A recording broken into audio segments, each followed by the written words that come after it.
Yeah, Yeah. What? There you go. What's that? What, They could hear a little bit. I didn't let them all out there hear about it too much, but I sort of gave them a taste, and then Mandelbrot said, "I hear Oh, piano." I did. Not anymore. yeah, well, there you go. uh, yeah. what, Pa- Paul, Paul, was that Sherman? No, Sherman Club? No, no, Chopin. yeah, shut it off. Chopin, CHOP, Chopping. Yeah. Chopin, yeah, Chopin. Yeah, but yeah. there's another pianist called Sherman. He played sort of similar type music. Mm. Um, yeah, Paul. I realised afterwards that actually trying to listen to any sort of music through a set of what are essentially um, commercial um, talking on the telephone talking on the telephone headset Yeah. that's probably limited to about about 4 kilohertz bandwidth Yeah. isn't really going to work for listening to music, especially not a piano. Well, Yeah. I heard it quite nice. It was not distorted. It was perfectly crystal clear on my end. Yeah, I'm just saying between the fact that I'm using a cheap and nasty headset that was stolen out of the call center Mm. and my really rubbish ears, Hmm. I don't I I have great difficulty with um, piano music and stuff like that because I just struggle differentiating the tones correctly and then I've got a headset on that's distorting it as well. It sounded nice to me, Paul. Yeah, it I'll have to sounded open. like I have to open your show with a new piece every time, Terry. yeah. Okay, thank you. I And have to say for that sound. I'll let it bleed through a little bit, so it's not copyrighted. I won't be I copyrighted if I'm playing Yeah, it. no, you especially can't. not if it's those that classical music because it's all out of Yeah. copyright. Yeah. And I think Why the and I think it person's would be dead? rather Did he die? yeah they died more than 70 years ago, so Mm. you're okay for the copyright. And yeah, it'd be very difficult for anybody to claim that you were using their copyright their Yeah. copyrightable That's right. arrangement. Uh, so your But clue for tonight's scientist was an astrophysicist who discovered that massive stars can collapse under their own gravity to reach enormous densities. Today we call such stars neutron stars or Bevan black holes. Okay, we'll see how the peanuts go with that. Or It's supposed to be even, not Bevan. oh, okay, I think you get what it is. okay. I'm only reading what's written. Yeah. Oh, who else have we got knocking at the door? Somebody else knocked on the door. Blue's still awake.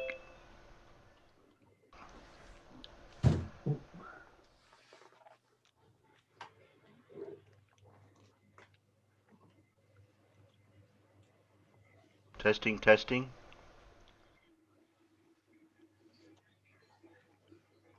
Earth calling Big Blue. Oh, hello. Wondered Hello, where you hello. went to. Thought you might have nodded off. No. I was over recording some stuff off of Jim's stream Oh, okay. Um, Hmm. for my own amusement. I'm glad you mentioned that, Blue, because before I start my topic tonight, I'm going to have to show this and play that. I suppose we play that first, and glad you mentioned that because I nearly forgot already. Okay, so there seemed to have been a little bit of a, I don't know what you'd call it, a incident.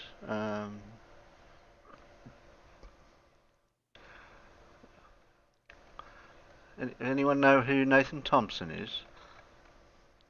Oh, bugger. You sure? He, So, he's some sort of. Here's He seems to be some sort of flat earther of some sort. it is not the guy in the duck suit, the chicken suit.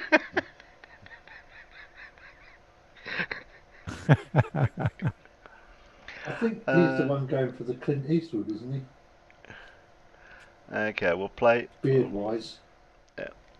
I think Nathan Thompson's the bloke with the glasses, with the t-shirt, with the white t-shirt and the hat on the left ear. That is him. Yeah. We'll see what sort of incident this is. For the flat Earth community, what is this? Here, Nathan, what if you answer? How is this going to affect the flat Earth community and the society? What does this mean? You know, it'll send out ripples, not just to the flat Earth community, but to the globe Earth community too, that these two gentlemen actually went out, tested it, drove across the country, got results that they weren't even happy with. This isn't what they predicted would happen. This isn't what they wanted to happen, but that's science. You know, science doesn't care about anyone's feelings. It's empirical, it's repeatable, and it's observable. And that's what we did here today. So I want to give you guys props, dude. Congratulations. You got an amazing setup. I'm sorry you didn't get the results that you wanted. We were expecting, guys, the signal to come from underneath. If the Earth was a globe, the signal came from the north or came laterally. So basically the antithesis of what we expected to happen. Here's what this is for. If you want to explain it on the globe. Or maybe the Harvard student, or you guys, whoever wants to. We brought this because this was gonna be our proof of the findings. I don't know, I was just looking forward to like looking you in the face and being like, this is real. Yeah. And now it's like, I don't know. I don't know, I'm sure there's more tests to be done now, right? Yeah. You know? And so I wasn't convinced after my first observation.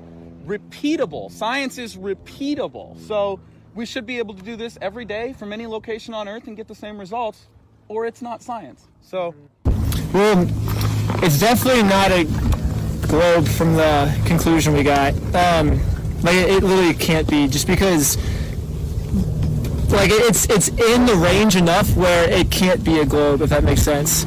So to answer your first question, we put a magnet on this side, put a magnet on this side. Instead of getting a signal through the Earth, it was almost like it was a flat Earth, and we got the signal north, and no signal came up from underneath. wow. How do you feel about this? All of our 2.5 years of findings, we were using a globe model to do a smaller scale, and every time it came up north to south. So it would always point south. So our findings were always a globe. But today, doing it on The actual globe. globe, we have found, doing it on the actual globe, we found that it was pointing north. It was linear. And It's moving laterally. lateral. How do you feel? See, I'm confused.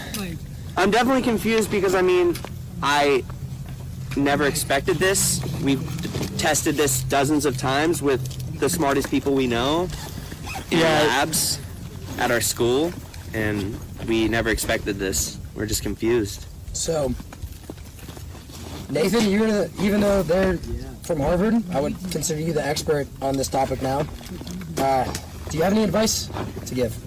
Keep an open mind. You know, don't be emotionally attached to the results of science. I understand if you have a favorite football team and you want them to win, but there's no way to change the outcome of the observation or experience unless you manipulate the results somehow. And we're all after finding out the truth. Science is the quest for truth. So as long as we look at the data and go by what it... Harvard. What's that, Alan? Did somebody just say Nathan Thompson was from Harvard? No. Okay, sorry. I thought they said somebody from Harvard, and then Thompson started speaking. No. It says, like, guys, for 5 years I've known the Earth is flat, so I'm not surprised by these findings at all. I just think it's just more proof for the flat Earth community. It's just a cherry on top of everything we've already done. So thanks, guys. You know, I appreciate it. How do you think the community is going to react now? Because Harvard is a big name. You know, I know Mark Sargent said, Harvard, come out and prove Like, I challenge you to come out and disprove me. That's why we did it, because Mark They said have now that. tried Really? and failed. How is this going to affect the flat earth community and maybe even the world? You know, hopefully more people go out and do what these guys did, which is test the earth yourself and see what you can find. I personally thought the method we used was kind of roundabout, because we could just look at the surface of Earth and we see way too far. Large bodies of water don't curve. We have sight distances up to 270 miles. So if you look at the surface of Earth, it's obviously flat. You guys used the Harvard way to do it, generating a magnet that won you a Guinness World Record. And the results were, it moved laterally, not through the Earth. So very interesting. Also, you said that the max distance it could go would be about 8,000 miles. So if it moved laterally around the globe, halfway around the globe is approximately 12,000 miles. So if it was moving laterally across the globe, it wouldn't have reached there, according to the map and the numbers. So I just think it's pretty interesting that, you know, we did what we did and got the results we got. Do you think that them being Harvard students will cause a bigger ripple? I think... Well, what does this test being done by Harvard students mean? What will be the Well, result? Harvard students aren't just random kids on Reddit or people on the internet. You know, Blake said that his parents spent $750,000 on his education. So, tons of credibility with the test that we did. Also, having Guinness here to verify it. The proof is in the pudding, guys. Congratulations. you know? Guinness? I'm proud of you. How'd guys. they You guys did a swing good that job. one? So much. Can I get one last line maybe from you guys? 'Cause I assume you're looking for flat Earth. What was this outro, Nathan? Oh, make sure you guys keep it flat. Keep it flat. Is that what we're all gonna do? I think we should all do it. All right, cool. Guys, keep it flat. Keep it flat. Keep it flat, I guess. Just keep it flat. I hope you'll take me back. We have the same beliefs now, so yeah. Woo! Yes! Not every day you break a world record. Congratulations, boys. Yeah, thank you so much. Thank you. Congrats. Oh, yeah. Last couple of shots of the three here, and then we wrap it. I can't believe that they went to all that setup for that. What was the experiment they were supposed to be doing? They sent a magnet signal thing through the Earth, and it was supposed to go through to the other side of the Earth, and it didn't. Well, colour me not surprised. There's that rather large big chunk of nickel right in the bloody middle, isn't there? Yeah, but That's the person really that gonna have some confirmed, interesting effects on Yeah. magnets. but the person confirmed the signal didn't reach where it was supposed to, and I don't know the exact story for it, that part of it.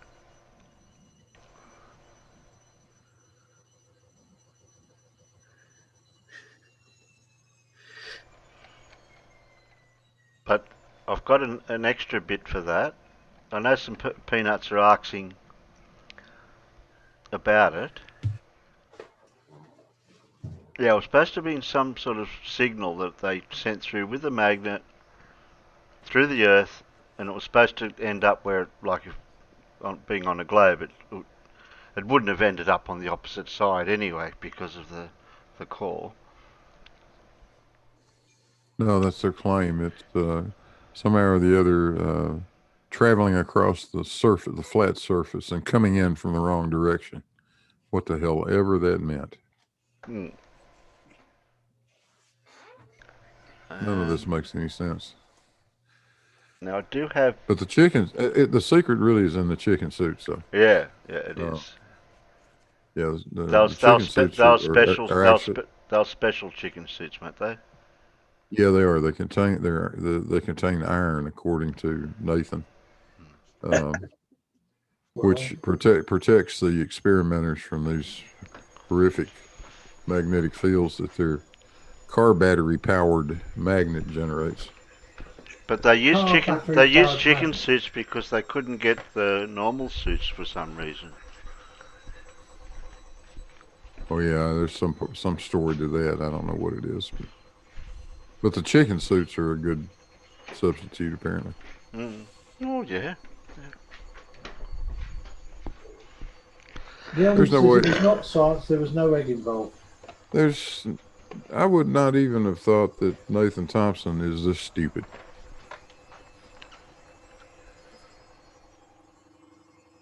apparently Everyone was wrong. so straight-faced, even like it was so serious. And the setup was all professional. They had a pergola thing set up and everything, and Guinness record something. And, yeah. I think it was a Forrest Gump time. Stupid as can be.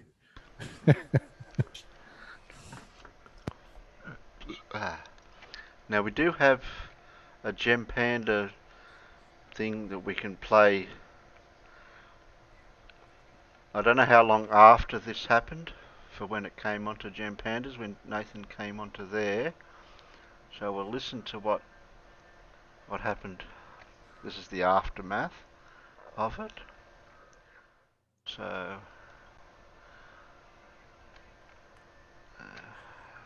fix that, get that, grab that, tweak that. Let you guys see what I'm sharing. Where are we there? That. Now I don't know how long this goes for, but I've rounded it off to close to where it just a prelude to where it starts, and then we can hear some responses and excuses, I suppose, from Natalie. I think we've all got that ready. There we go. And the globe and the Earth is a globe, and she goes, and COVID is stopped by masks. This is the mayor, governor of Chicago, or mayor of Chicago. They just getting people to apply and associate COVID sites and flat Earth sites. Okay. Did you see this? This is absurd. This is hilarious. If any desperation is shown now, more than ever, Mayor Beetlejuice showed it. Are you talking?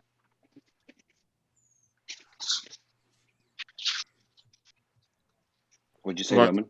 I'll post that video in the chat. You guys seen it? Yeah, look at this video. The mayor. Stiggy, of DM Chicago. it. Stiggy, will you DM it to me? So did they convince you they were legit, Nathan? He's posting in the chat. I can't do it in the chat. Did they convince you they were legit, Nathan? I don't think Nathan's actually here. Yeah, I think I thought you said he was. Oh, there he is. There he is. Yeah, no, he's here. I'm always. You think they're legit? Do you think they're legit, Nathan? I know they're legit. So what did they say when you confronted them? Oh, you're robotic, Jeremy. What did they say when you confronted them? They said, yeah, I like making videos because I think they're funny. So what? That doesn't mean they didn't go to Harvard. That doesn't mean that he didn't get dumped by his girlfriend, who's a flat earther. That doesn't mean that they're not going to meet up tomorrow at the Flat Earth meetup. Doesn't mean they didn't test the Earth and get a Guinness World Record. Prove the Earth was flat. Cool story. I mean, we've already known this. Wait, is this Nathan Thompson? Is this Nathan Thompson? It is. Nathan, take. I love what you're doing. Take the energy and start using that to voter suppression.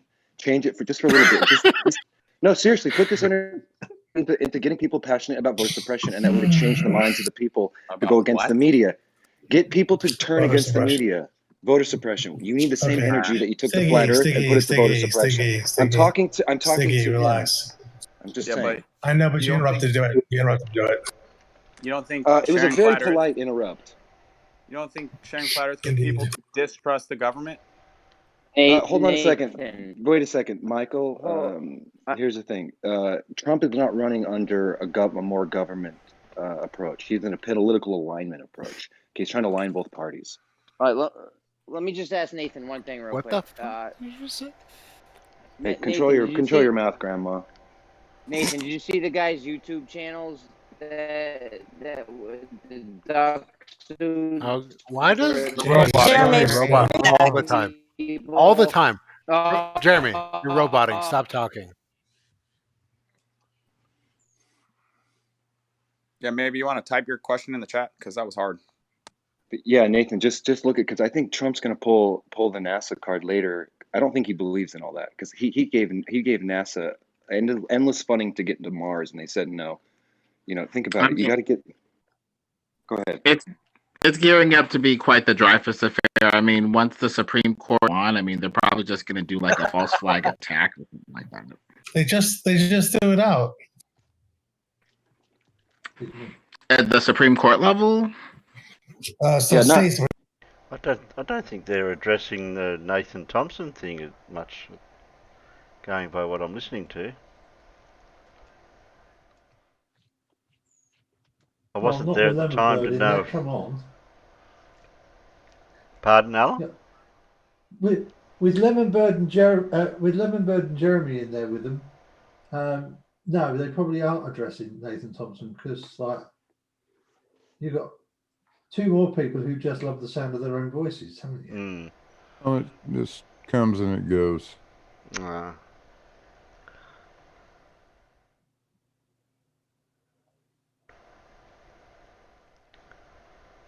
I was hoping we'd get a little bit more. I had seen it come up when I skimmed through it.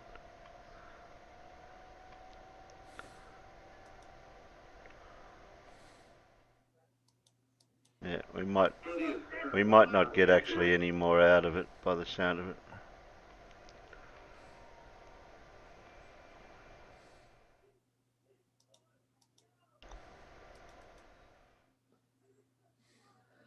Oh. I know they're legit. They're pranking the globe, Jeremy. Yeah, they're pranking the globe. Yeah, I've seen their shit too, Jeremy. I don't think there's any reason to deny that they're probably serious in this regard. Nathan, what happened to your live stream? I'm just saying The one you're supposed to do today. I was supposed to do a live stream today? It was scheduled on your channel, yeah. Did the must hazmat have been- ducks? Must have been a mistake. I don't know. Sometimes I schedule shit. I don't know how that works, dude. So I apologize. Is there any video? Sorry, go ahead. It happens when I Go try ahead. and go live, and then like I'll cancel a video. Sometimes we'll be like, "Oh, an event's scheduled" or something. Sorry about that. What were you asking? Is there any live what? Is there any like video, and it's not to be live, any video that you have of the World Guinness Records people working there? Yeah. And they were there on the scene? Yeah, his name was Brandon. He's been with Guinness for 2 years. His uncle got him the job. Okay. Was he working in his outfit? What do you mean, outfit? What outfit was he wearing? Because they probably going to come out officially, right? Or is he just coming to come in his regular clothes? How did you verify that he works for them? I never verified he worked for Guinness. Jeb said he paid $5,000 Okay. for them to come out, and Okay. Jeb hasn't lied to me yet, so I believe him. But yeah, they did misspell officially, which Jeb was super pissed about because he was like, the first thing he Yeah. said is, "We paid those fuckers $5,000 and they misspelled our plaque." He was pretty pissed about it. So It's not a real seal either. This isn't real, Nathan. I mean, do you not think it's a huge coincidence that these people that happen to have done the biggest experiment with a magnet ever also have a YouTube channel where they prank people and they wear duck suits because they couldn't find hazmat suits, which why would you even need a hazmat suit? Jeremy, you don't understand. because Wait. Why would you have to pay him $5,000 if you guys are making a record? yeah, Guinness charges to come out. I don't know if you know that, but I have over 15 world records, and they've never been verified by Guinness because I don't have $5,000 to give Guinness. Yeah, same here. Okay. So $5,000 and one person comes out only? Yes, that's how it works. Okay, You have a that's how it GoFundMe, works. Nathan? I'd like to help you. Thanks, I appreciate it. I got PayPal, Cash App, a Zelly, and a Patreon. No, I can't do See those. evidence of magnetism. I mean, this is a pretty big magnet. Was anything attracted to the magnet? Like this 25-mile square magnet? Were there any like metal things attracted to it, like that chair in that picture, or anything like that? Technically, like they didn't create a magnet on the surface of Earth. They just turned the Earth into the largest magnet. I guess Malibu's known for the iron in the ore, and they were trying to hit That's a good one. 700,000 Gauss with the magnet they created, and they God, hit tell over that's 800,000. trolling. So, according to what they said in the numbers and the verification from Guinness, and It either turned way, the Earth guys, into a if they magnet. didn't do it and they're trolling themselves because the Earth is not a globe. The best way to troll a flat Earther, guys, bring a flat Earther out and prove Earth's a globe. Don't prove it's fucking flat. That's not a troll. Well, that's what we're You know what I mean? It is flat. We've seen That's actually a great point, to be honest. Yeah, he's a goddamn genius. Thank you. No, I appreciate Nathan it. brought the numbers. I don't hear anybody. I don't hear any of you globies Find out disputing the what it numbers. means to me. Sorry, I didn't mean to be It celebrating. sounded good, but it sounded good. But that's what you're saying. I don't hear any of the Globies refuting the numbers. What Nathan numbers? brought the numbers. What numbers did he say? Over 800,000 Goss. They were Yeah, looking for and 700,000. They hit over A lot of 800,000. Goss.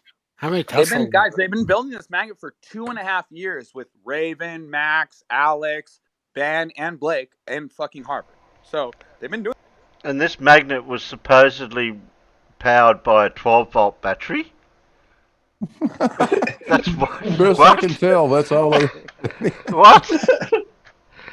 Yeah, they're sitting on the side of the road with a van sitting there. I don't know. Maybe it was 2 batteries. Okay, 2 batteries. Yeah, that'd be better. Yeah, 2 batteries. Yeah, 2's better than 1. Doing this for 2.5 years. The problem was the dude got dumped by his girlfriend, and he wanted to prove it's a globe, and he proved it's flat. They said the signal didn't come vertically through the Earth; it came laterally from the north. Which are they going to be making like a movie out of this?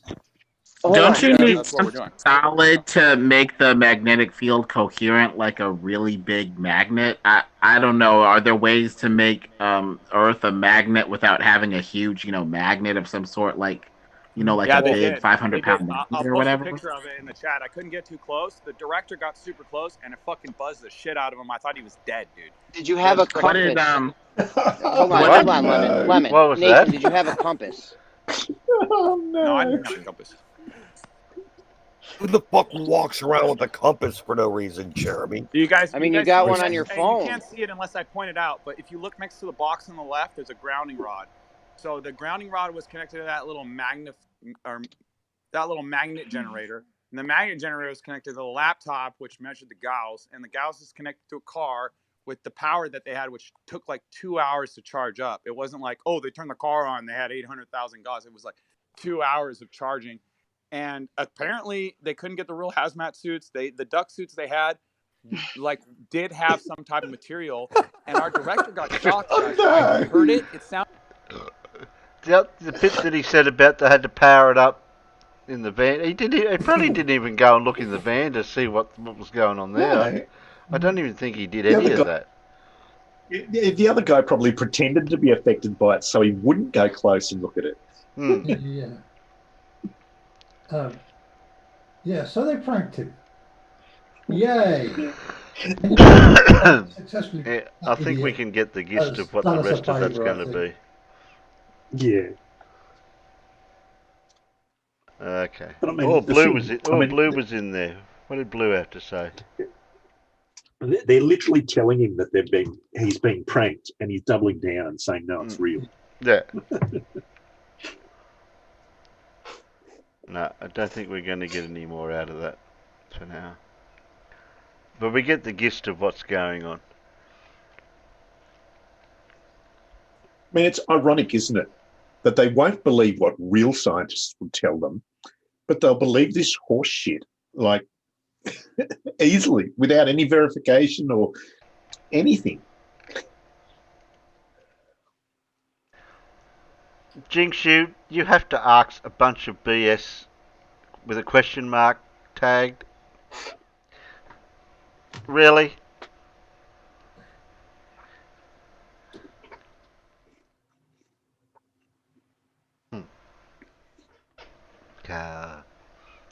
Well, I think there's going to be more to come from this a little bit, but we'll have to wait and see what comes out of this.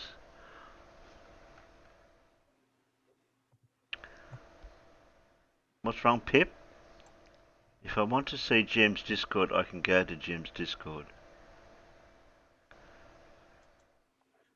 You got a problem, Pip?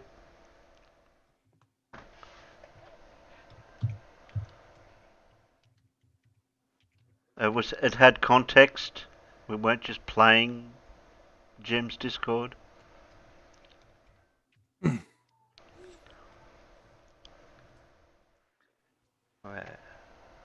Alright. Now I do have a little subject to talk about with the theme with balloons, the hot air balloon one. I thought that'd be something we could jump through.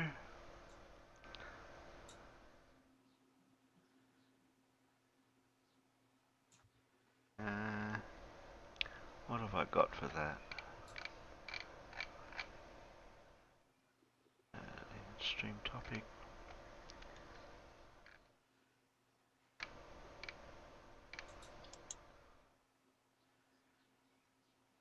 I'll just grab a few articles. I don't know which one would be better to read through. That one's not too bad.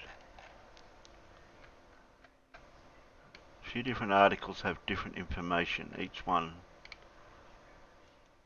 I think, overlaps.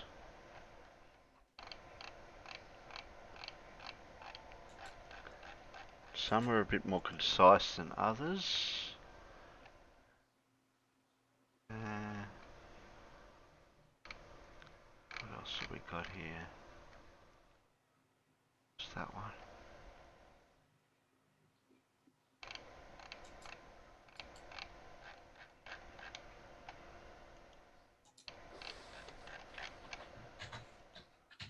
I'm not sure which one is the better.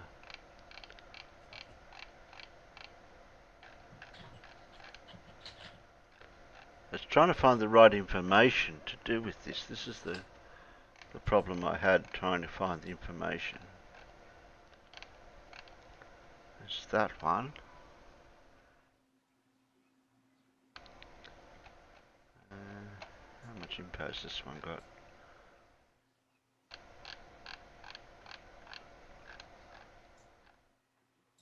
They're not very long. What's this one? This one gives a time and date. A couple of pictures, I suppose. That one. Read through this one.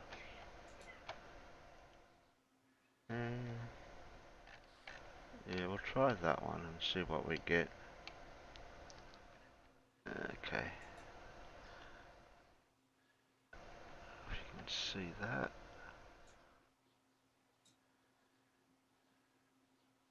I'm still trying to think of the name of that movie that showed a balloon reaching high altitude. It was a movie. Think of the name of it? Somebody in the peanut gallery? It'd be alright. Because it did have some interesting facts in it. Okay. First hot air balloon flight. I think that's just an artist impression. Okay. The first, going by this picture, the first balloon flight with passengers had a sheep, a duck and a rooster. And it took off in September 1783. Yeah, the Montgolfier brothers. Yeah, the duck for some reason, and then the sheep.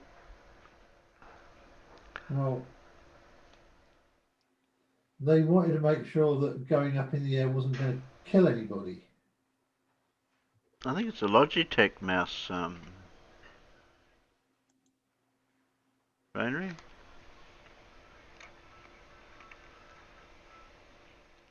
Yeah, I cleaned the mouse one time, and I think the little bit of foam in it was meant to put back in it to suppress the spring in it for the scroll.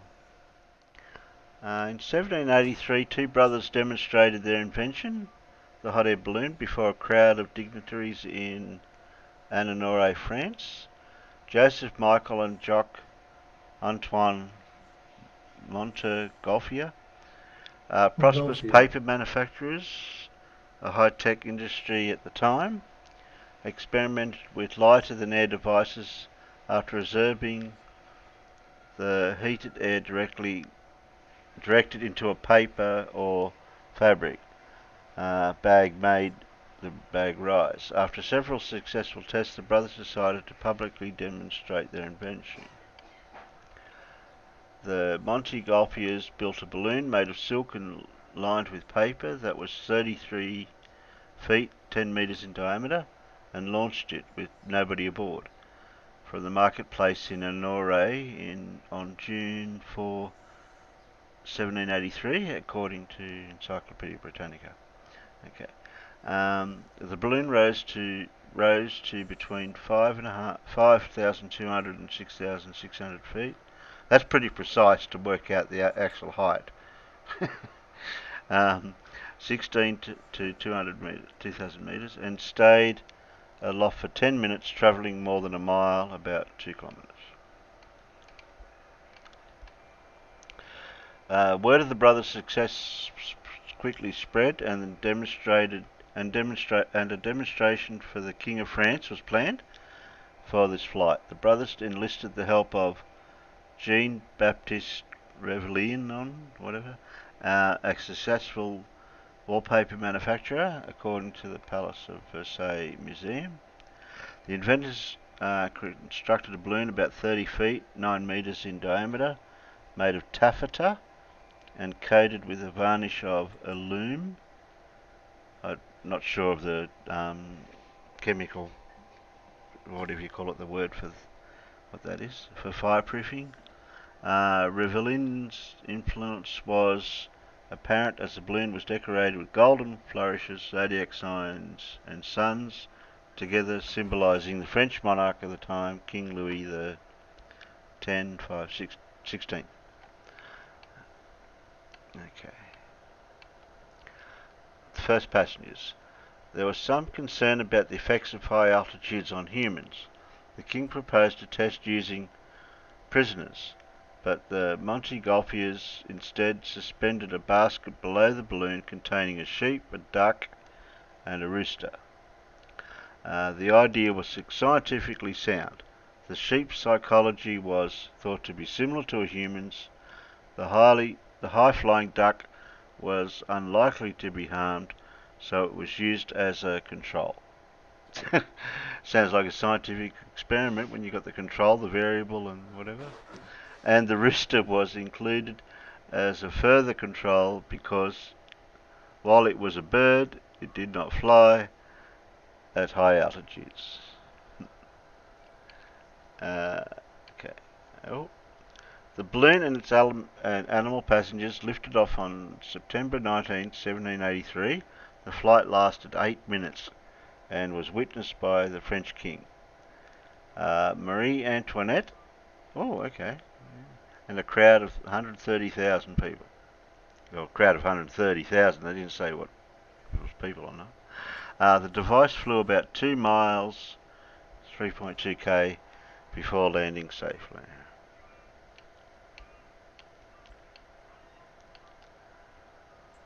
I'm going by the picture there. What have they got here? The first free ascent of a hot air balloon with human passengers, 1783. Okay, that was supplied by National Airspace Museum, Smithsonian. Okay, first crewed flight.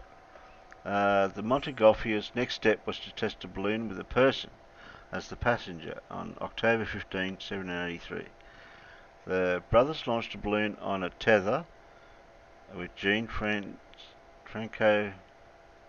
I can't read French, Pilatro de Rosier, a chemistry and physics teacher, aboard. He stayed aloft for almost 4 minutes.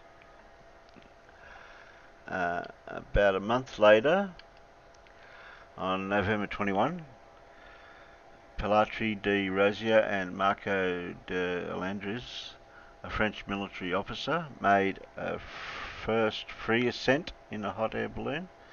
The pair flew from the centre of Paris to the suburbs, about 5.5 mile away, I suppose, in 25 minutes. Okay, depending on the winds, I suppose. Benjamin Franklin wrote in his journal about witnessing the balloon's takeoff. Okay, Ben was around back then. We observed it lift off in the most majestic manner when it reached around 250 feet, 76 meters in altitude. The intrepid voyagers lowered their hats to salute the spectators. We could not help feel a certain mixture of awe and admiration. The first passenger was also the first victim of balloon travel. Nearly 2 years after this flight, Pilatro de Rosier died on 1785 when his balloon, filled with a combination of hydrogen and hot air exploded. Oh no. During an attempt to fly across the English Channel. Oh, what a shame. Okay. On January 19, 1784, in Lyons, France, a huge balloon built by the Montgolfiers carried 7 passengers as high as 3,000 feet, 914 metres. At the time, the Montgolfiers believed that they had discovered a new gas, which they called Montgolfier gas, that was lighter than air and caused the inflated balloons to rise. In reality, the gas was merely air, which became more buoyant as it was heated. The balloon rose because the air within was lighter and less dense than the surrounding atmosphere, which pushed against the bottom of the balloon. I think that could be explained a bit better with buoyancy and whatever. And density. The limitations of using air for flight were soon apparent. As the air cooled, the balloon was forced to descend. Keeping a fire burning on board created the risk that sparks would set the bag on fire. Other means of keeping a balloon aloft were considered. On December 1st, 1783, less than 2 weeks after the first free flight, Jacques Alexander Caesar Charles launched a balloon containing hydrogen. Okay. Today, balloons are routinely used in scientific investigations and on the upper atmosphere. On occasion, specially designed high-altitude balloons have also carried people into the stratosphere. Some individuals have performed parachute jumps in the extreme thin air. Yes, well, we know about the Red Bull one. Balloons have considered for space missions to Saturn. What? How do they figure that one out? Venus and Mars, but so far Earth is the only planet to have hosted these kinds of expeditions. Yeah, and as Clive Wells noticed, hydrogen and hot air made with a fire exploded. I wonder why. Wonder why? Yeah. Yeah.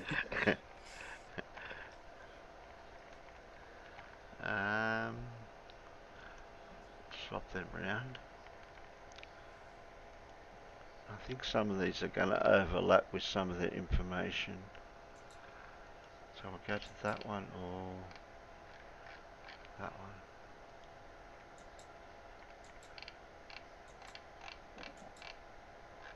This one's got some brief information about it.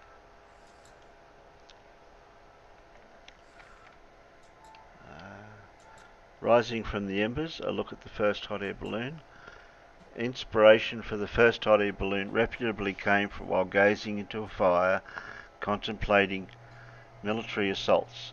Joseph Montgolfier was watching clothing drying over flames. As the heat and sparks from the fire rose, pockets of the clothing were billowing open, causing the pockets to rise up. The French had been unable to assault Gibraltar, a fortress they couldn't reach by land or sea.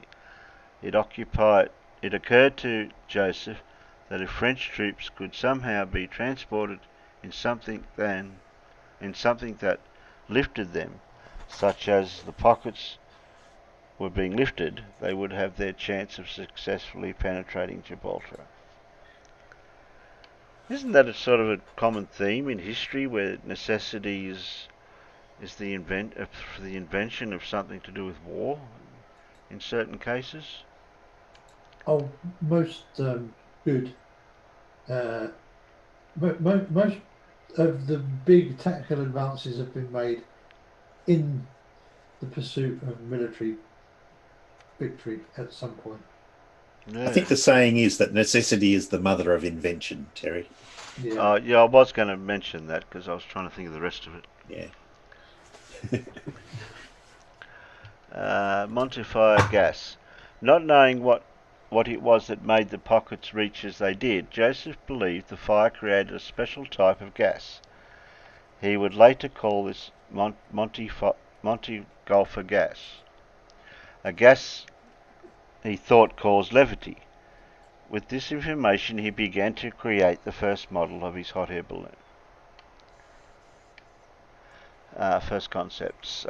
Joseph began with some lightweight wood and constructed a small box. He covered the box and the top of it with taffeta, a lightweight woven material made from silk. To figure out if it would lift off the ground, he burnt paper underneath the bottom of the box. It quickly began to lift until it hit the ceiling. Knowing he was onto something, Joseph recruited his brother Antoine, I think it's pronounced, to help him, and the process of designing a balloon that would carry people was off the ground. No pun intended. Concept of experiments. The next experiment was to see the Montgolfier brothers build a much larger box with more taffeta and cord. The balloon quickly took off with a great force, and the brothers were unable to control it. The balloon ended up floating almost 2 kilometers away and was ruined on impact. Third attempt. The third attempt was designed with a rounder shape, and the brothers used sackcloth instead of taffeta. Sackcloth is stronger and thicker, but the brothers also added alum. I'd like to know what this alum is. I'd have to check up on that one. It's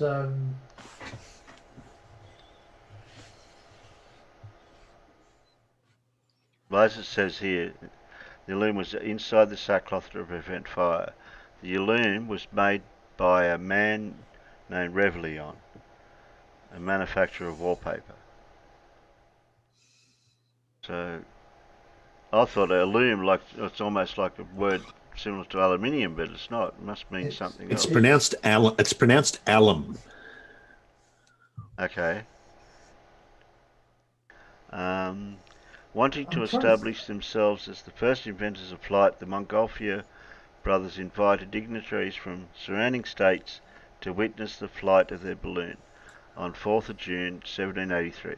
Another test was performed on 11 September 1783, and the news of the success spread quickly. And then we get back to the duck, the rooster, and the sheep, which we already read. Yeah. I think we're just we're overlapping here with info. Yeah, Terry, alum is a compound of aluminium, which is why it's sort of a glassy crystal.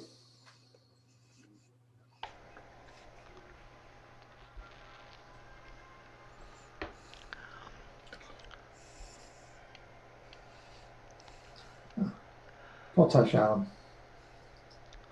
Yeah, it's used a lot in home dyeing too, like in setting natural dyes. Like my grandmother used to make natural dyes out of things like eucalyptus and all sorts of other things, natural colours, and she'd set the colours by adding alum to the dye mixture, and it would make the colours stronger and more permanent in the fabric.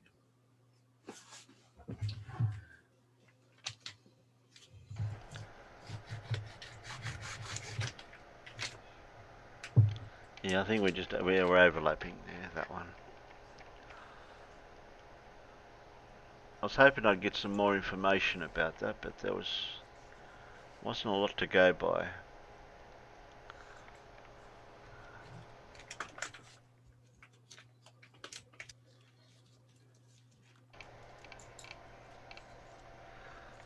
We do have this one. Oop. Do that first before you do that. That one. Oh, I don't think that's going to fit. I do not think you're going to be able to see that. I don't think it fits. No. I've got it in the right one.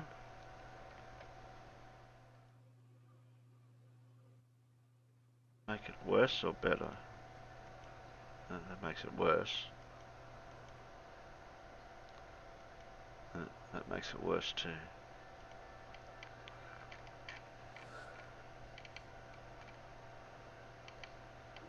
Yeah, I don't think he's can. I think that gets chopped off on the sides, doesn't it? The text. I can't tell.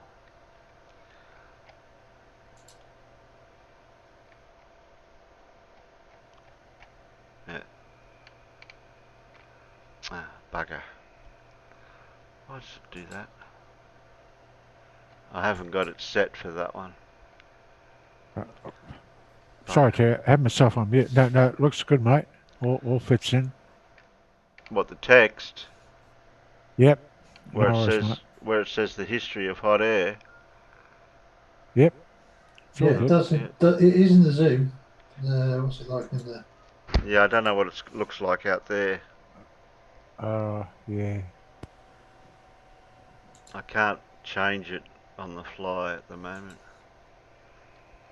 I was hoping that'd fit.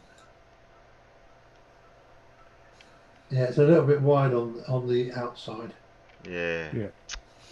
Bugger.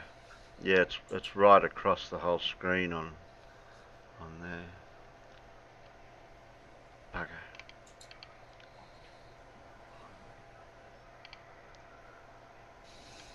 Yeah, I was just going through the time periods of the balloon flights. And some pretty pictures, I suppose.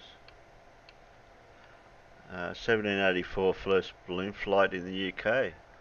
Scottish aviator James Tytyer, T-Y-T-E-I-E-R,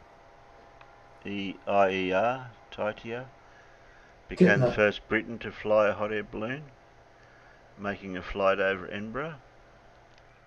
However, he was overshadowed soon after by an Italian diplomat and daredevil, Vincenzo Lunardi, who completes the first balloon flight in England. Launching his hydrogen gas balloon in front of 200,000 spectators at London's artillery ground, he flies with a dog, a cat, and a caged pigeon for 24 miles into Hertfordshire. Hertfordshire. Hertfordshire. He becomes famous and helps build the romance of ballooning still present today. 1785 was the first English Channel balloon crossing. French aeronaut Jean-Pierre Blanchard and American John Jeffries successfully fly across the Channel. They carry and deliver a letter. Now that's what you call email. 1793 first balloon flight in America. Jean-Pierre Blanchard completes the first balloon flight in North America, flying from Philadelphia to Gloucester County, New Jersey.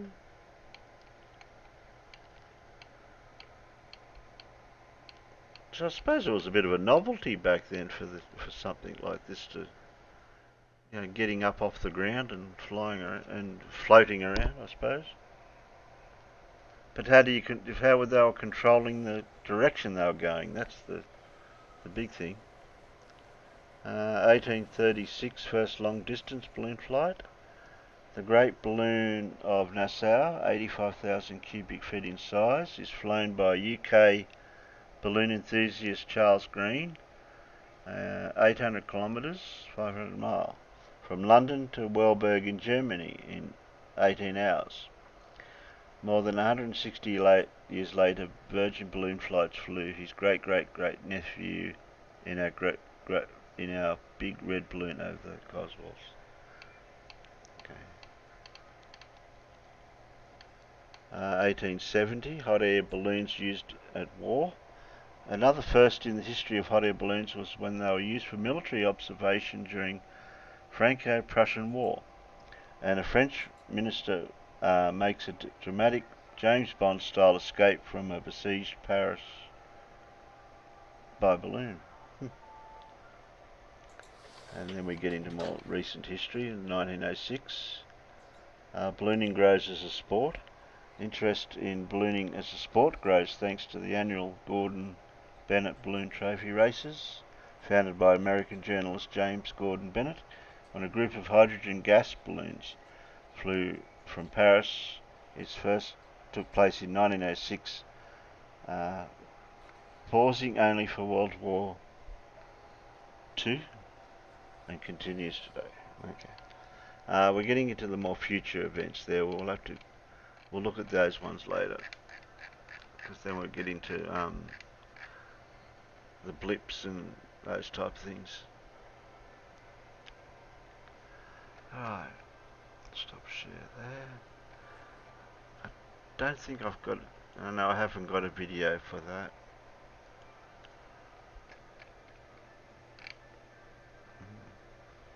Hey, frustrated atheist. There we go.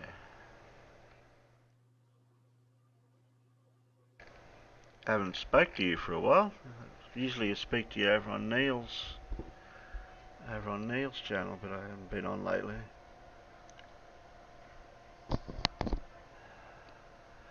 Alright, that'll probably do it for me for now.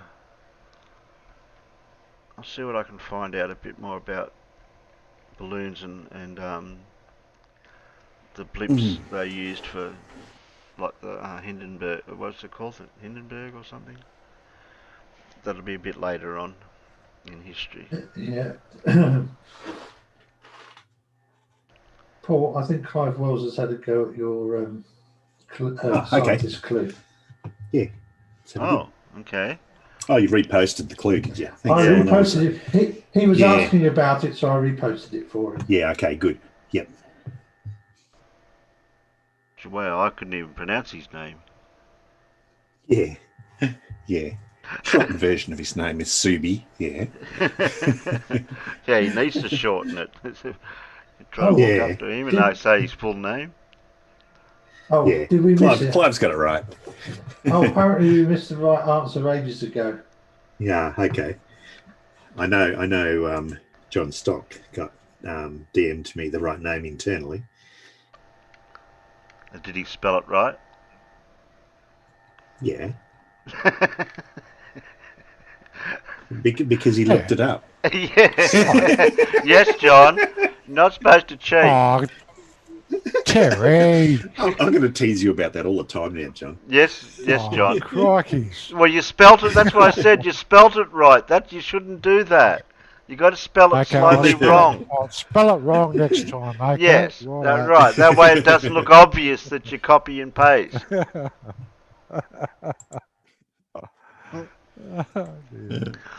Don't you know how to cheat with that and get away with it? Oh. Yeah. It's research, mate. Crikeys.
So what are we up to now? We might as well do your segment now, Paul.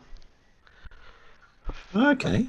I was going to say, haven't we got a Lindsay Harris? Or Oh, no, I'm not sure. I'll have to check.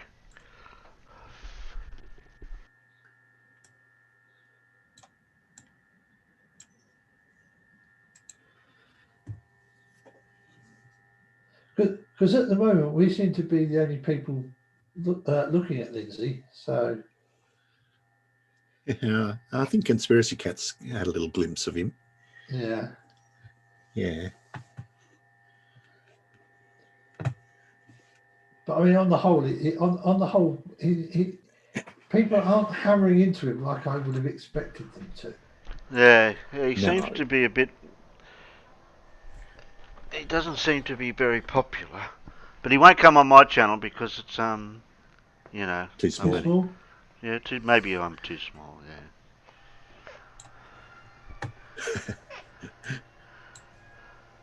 I can't help that. That's not my problem. Depends on how you work it, mate. Crikey. That's not my problem. All right, let me get set up here. Yeah, I'm just looking to see if Lindsay actually dropped one recently. Yeah, okay. Where would he be? There he is there. Oh, pardon me.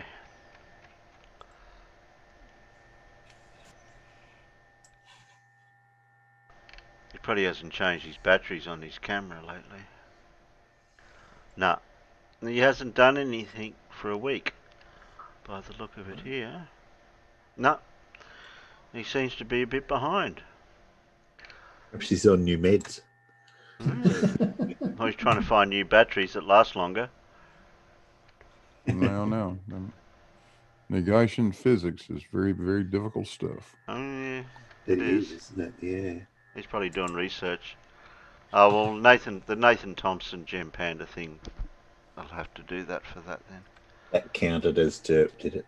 Yeah. Well, Everett Anderson, we got some, Clive said Everett Anderson found him quite some time ago. Okay. Yeah, he did. Yeah. Okay, let me share a screen. That one. Share. There we go. You've ever wanted revenge on someone, Terry? Oh, maybe a cat. A cat. You really hate cats, don't you? Come on, there must have been someone that you've ever wanted to plan revenge on. I don't know if anyone's actually done me any that much harm that I'd have to. Yeah. Okay. No one that you've wanted to like do something to because they parked in a stupid way, or or stole some of your food out of the fridge, or okay. No, I've never had that happen. So is this going to be petty revenge or pro revenge or nuclear revenge? a bit of a random sort of selection here, like this. To the person who stopped the washer in the middle of my wash cycle and then took my clothes out just to wash yours. Yeah, you're an asshole. Unfortunately for you, so am I. You can find your wet clothes frozen outside in the snow. Any problems? Come see me in 301. Oh, it must be one of those joint washing machine laundry things. Yeah. You know how sometimes in some like shared accommodation and that there's a common laundry where they can wash things and stuff. Yeah. Or at a motel, Yeah. On Big Bang Theory, they go down to the laundry and do stuff. I've seen them. Yeah. Well, here, to the person who ate 2 slices of my pizza last night and today, I licked all of the slices before putting it in the fridge, as I thought someone might do this. P.S. I have mouth herpes. Oh. Hey, you might write that letter, but you're ever going to find out if the person that did it, though. Yeah, I can think of situations where you are going to find out the person who did it. Yeah, like when I was in shared accommodation once, someone kept on stealing my milk. And there's nothing that stops them more than you mix up a bit of milk with a bit of washing powder and put it back in. Makes their coffee taste nice. We'll just put green food colouring in the milk. Yeah. They walk around with green mouth. Yeah. Good morning to whomever has been enjoying my coffee creamer. Enjoying my coffee creamer all week. Surprise! You've been drinking my breast milk. Hope you've enjoyed it. Cheers. It's organic. Yeah. Won't hurt them, I suppose. Yeah. Stop eating my soup. I know who you are. I'm watching you. I mixed a little oxy powder in my soup today. Yeah, I've done that before. Yeah. Care to find out what that is? Try a bit. And what's that do? What's oxy powder do? That's like it's the powder you put in with your washing to make your clothes nice and white. Guy told me to F off when I asked him to move his truck. That's the same guy that's inside the porta potty. Oh no! You're stuck in there. I can't get out. Why? Oh, Yeah, because I got me bucket at the front end loader holding the door shut. Yeah. Now that's a good one to get back. That one. Yep, that's right. Yeah, I'll pay that one. Taking 2 parking spaces is a real crime. And here's a fitting punishment. Yeah, but you can easily move the trolleys. Yeah, that's right. Yeah, and mind you, I've had to do that in the car park when they've run out of disabled bays. Yeah. Just found out my girlfriend has been cheating on me while I'm at work. So I have kicked her out of the house. These are her clothes. She's a size 8 to 10. Girls or guys, if you're that way inclined, help yourselves. Yeah, free clothes. Yeah, free clothes. Yeah.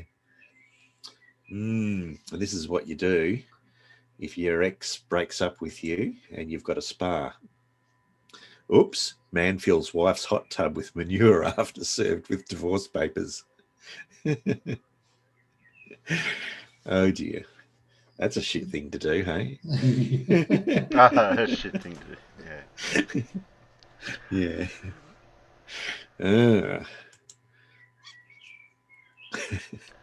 What? If you, yeah. If you insist on parking in front of the fire hydrants, the fire department's going to do that. I had seen something like this happen once before. Yeah. That happens quite a lot. Yeah. Well, they've got no choice, have they? They have to go through the car.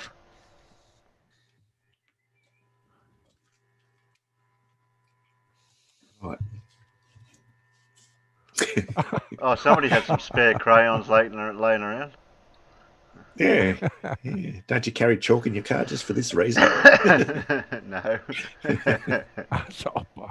Well, I mean, that is a bit of an asshole parking thing, isn't it? Taking up four spaces. I mean, yeah. Jesus.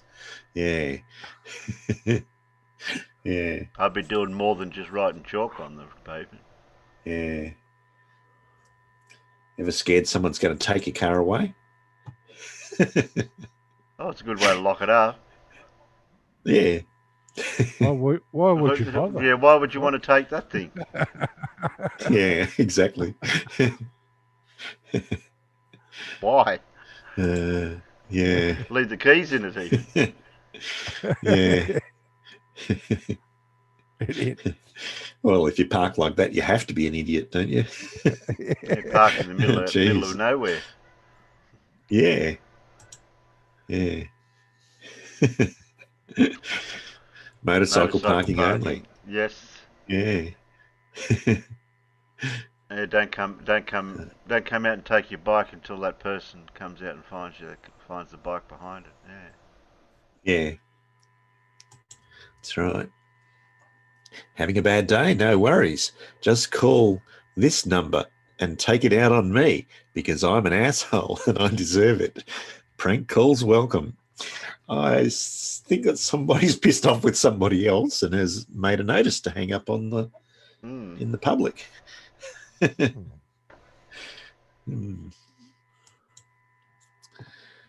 When you are a liar and a cheater and an abuser, and you have your side chick, and you have your side chick pay to trick out, customize, and paint your automobile, your girlfriend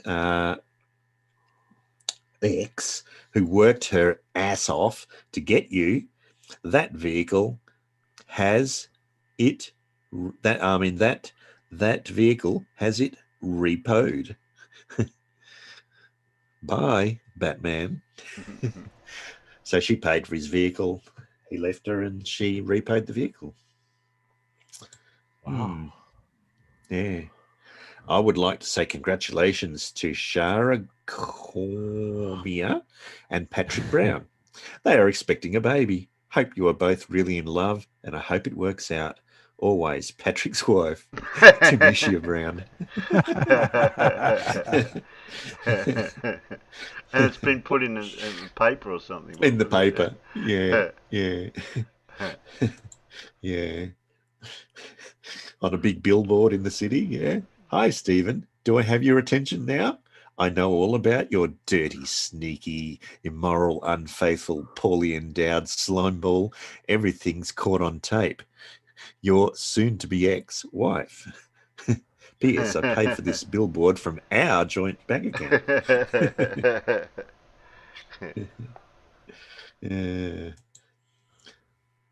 Yes, it's me. I am sick to death of watching you lot fighting over my money. I am not dead yet. So here you are. So here you go. I'm spending it. I'm putting this message in every magazine I can find, and will keep doing so until the money is gone. Then maybe you can stop all the bickering. Shame on you all. Yeah, you always get those gold digger children that want to get the parents' money on. Yeah. Stuff. This one's a good one. I like this one. Confession. When I was still married, I had a feeling he was cheating on me. I found a pack of condoms in his car. The box was already open, so I poked a hole in the wrapper of each one. Then I proceeded to soak them in habanero pepper juice for an hour. I put them back in the car before he woke up. He told me he had to go help his mum with some things around the house. He left. 3 hours later, my best friend called to tell me that she had sex with her boyfriend and that now she was on fire down there. My husband came home and placed an ice pack down there, saying he got burnt by something. Needless to say, after that, he lost his wife and she lost her friend. Neither one of them knows what I did.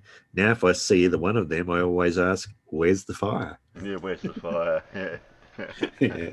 Oh, that'd hurt. This one's, yeah. My boyfriend and I had butt sex, and afterwards there was a chestnut-sized turd chilling on the bed. Well, what? I was embarrassed, so I threw it between the bed and the wall. And now the room smells. I'm not strong enough to move the bed alone, and I took a broom and tried to get it out, and it just smashed apart and smeared everywhere and smells worse. We don't have any pets, so I have no one to blame it on. Should I break up with him, get a puppy, and then get rid of the puppy? Because I really don't care for dogs. Not sure. Help! God. Oh, some people can't figure things out. Oh, dear. Yeah. Oh, dear. Be careful if you date a tattoo artist. Yeah. Tattoo artist gets revenge on cheating girlfriend. Tattoo artist Ryan Fitzgerald was hit with a $100,000 lawsuit the other day by his ex-girlfriend, Ozzie Perspective, after he tattooed a big pile of poop on her back.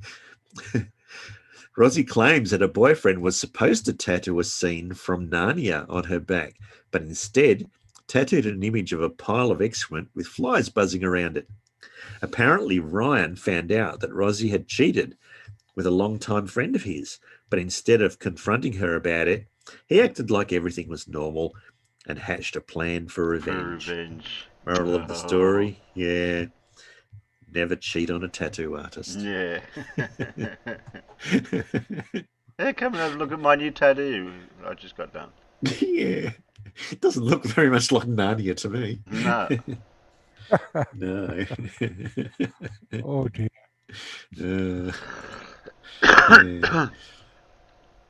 Yeah. In my town, buttheads would hit the mailboxes with baseball bats while driving down the road. My neighbour filled his with concrete and waited. That night, while he sat on the porch, here comes the local dumbasses, and wham, screech and crash. The driver hit the box, and when the bat came back on him, it knocked the steering wheel out of his hands, and he crashed into a tree, destroying his mum's car. Whoops. 2 days later, we see him riding past on a skateboard and his arm in a cast. That'll teach you. Yeah. Yeah. Oh, dear. No words needed for this one. If you're rude to the pigeons will get revenge. Yeah. Revenge, all right. Like the one pigeon? He must have called a friend. I think he called his friends. Terry knows where this is, but where I used to live previously, I used to have to park the car under a small tree, and starlings would roost in it. Oh no! Don't park under a tree. Yeah, I didn't have any choice because it was the only disabled bay in the row. So it was the only parking space I could get in and out the car. So the guy's taking his rubbish to the tip and it falls off the back. So someone follows him, picks up an envelope out of his rubbish, finds out his address, picks up the rubbish and goes and dumps it in front of his house. Yes, That's the right thing to do, isn't it? I'm guessing he actually fly tipped it, didn't he? That's a lot of trouble to go to just to get revenge. That one. And what do you do if you find out that the girl you've just slept with admits the next morning that she's got a boyfriend? This is what you do. You go to the boyfriend's place, use his toilet, and leave a note under the seat. This chick just told me she has a boyfriend the morning after. Sorry to tell you like this, boy, but I'd want to know if I was you. Sorry, bro. So he puts it on the bottom of the seat. Yeah, because the bloke will lift it up. Yeah. That's a good one. Yeah. Don't park in the bus parking lanes. Oh no! I'll never get my car out now. And two of them at that.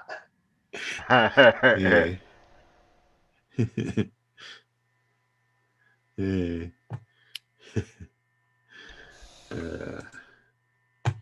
Don't get in the garbage man's way either.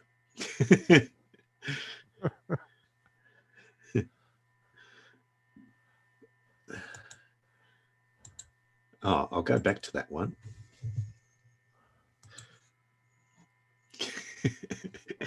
You know those people that pretend to be statues? Yeah. This girl goes up and pokes her and prods her, and the statue gives her a big whack over the head. I reckon that's great.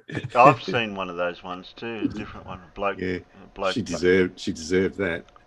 She looks nothing like a statue.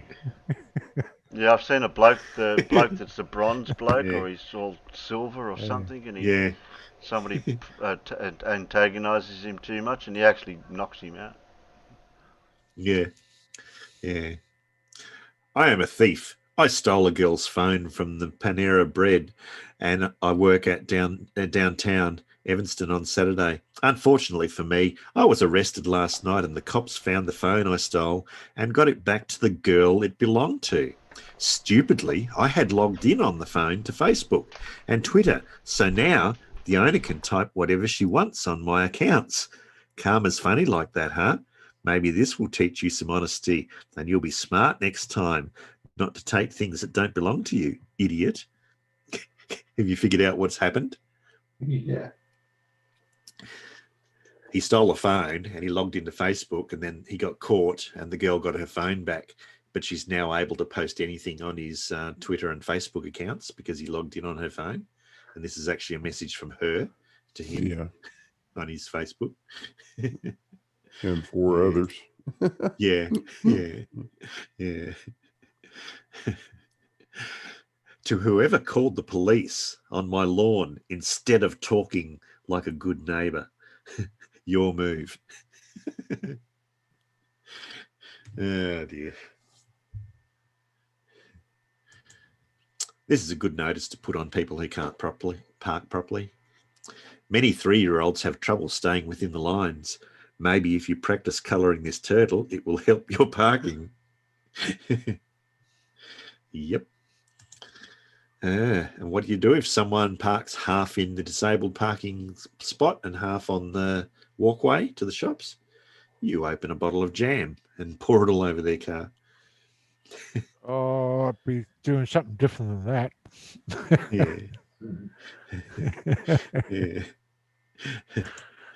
Yeah.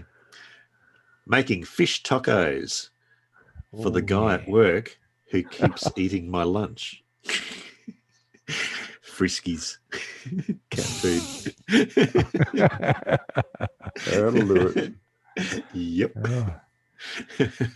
Spicy. Yeah, that's right. As revenge for my brother wrapping my Christmas present in duct tape last year, this year I've wrapped my brother's present in concrete. Revenge. Best served stone cold.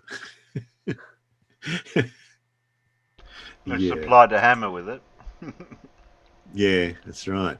Someone stole the pumpkins off my porch last night. Round 2, punks.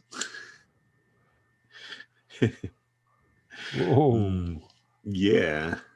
That could be classed as setting a man trap, couldn't it? Yeah.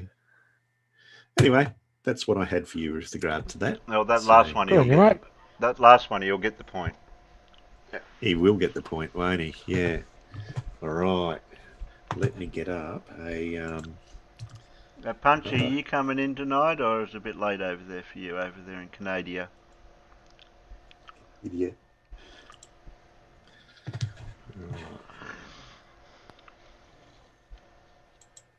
Now, as promised, Jerry. Here we go. Well, here we go. Uh-oh, I'm in trouble now. Yeah. You wanted them all multiple choice, Terry. I know, I just hope I don't regret it. They are multiple choice.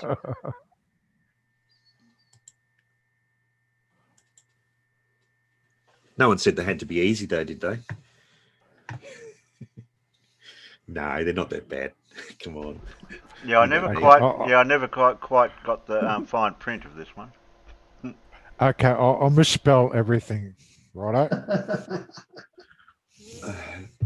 How can you do that when it's multiple choice? You're going to misspell A, B, C, or D, John. Yeah. Gotcha there, mate. Yeah. All right. Here we go. The quiz. Multiple choice for every question this time. All right. Question number 1. Which of the following pairs of German scientists discovered the atomic fission of uranium and set the stage for the nuclear age? Was it Hahn and Strassmann? Was it Nernst and Planck?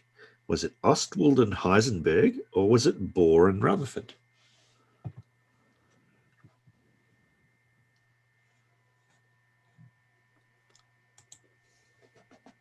Oh, internally. No, I didn't copy off Alan because my answer came in just at the same time as Alan's did.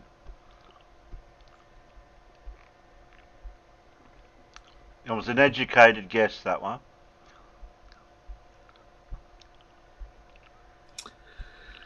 Well, What are the peanuts? I'm seeing one correct answer so far. Yeah, but internally or in the peanuts? In the peanuts. In the peanuts. Oh no! And guess who's got the correct answer? No.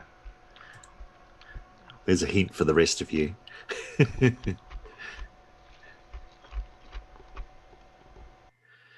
Now you know who it was?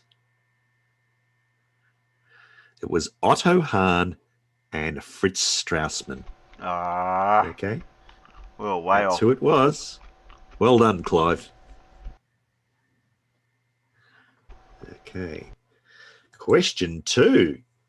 A volcano which is composed of lava flows and pyroclastic material and which is steep-sided and very tall is known as what? Is it a syncline, a composite cone, an anticline, or none of these?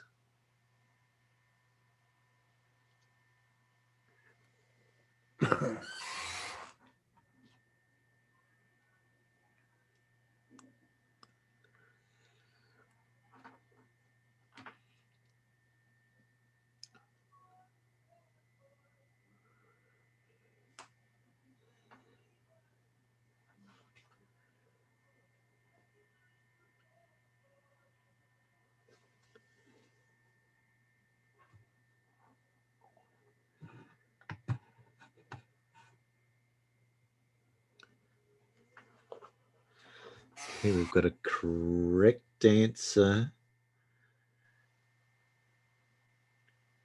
internally and externally. I should put a 2 and 3 in the internal so I know where the answers follow on from, shouldn't I? Yes, but we have some correct answers out there.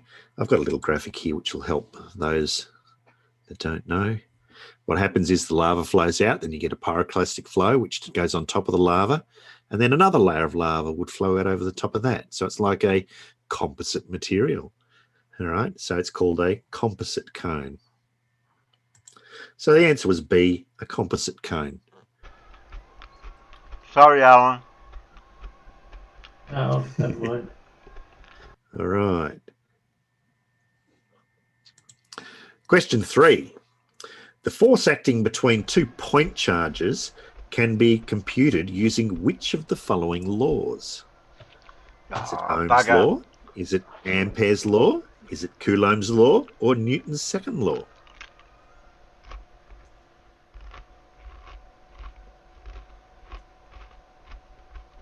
Who's crunching, Terry? Sorry. Not me, Cherry.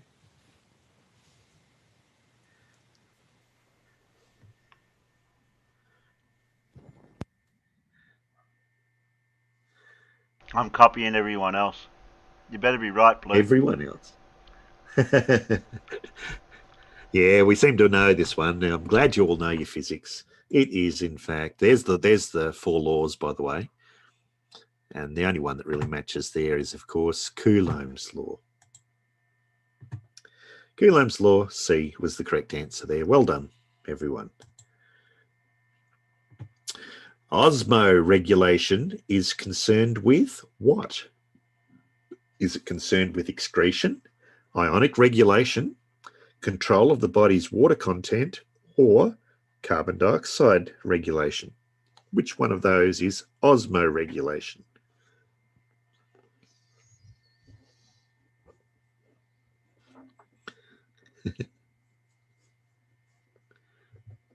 I like that answer.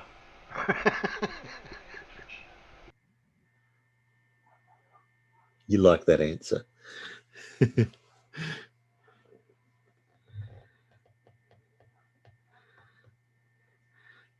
Oh, we have a lot of people that know the correct thing in the peanuts. There's a diagram to help you how it works.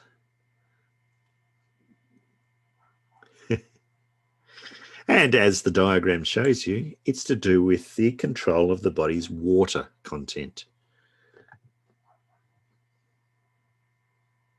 Hi, Dan. Well done. Peanuts. Not so well done. Internal. Sorry, I misspelled that one. Yeah. Yeah, right. How many electrons can occupy an s orbital? 1, 2, 3, or 4?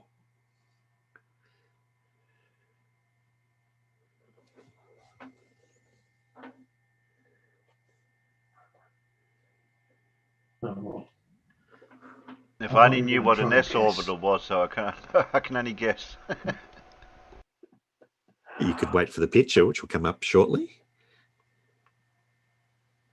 Oh shit! I should have waited for the picture.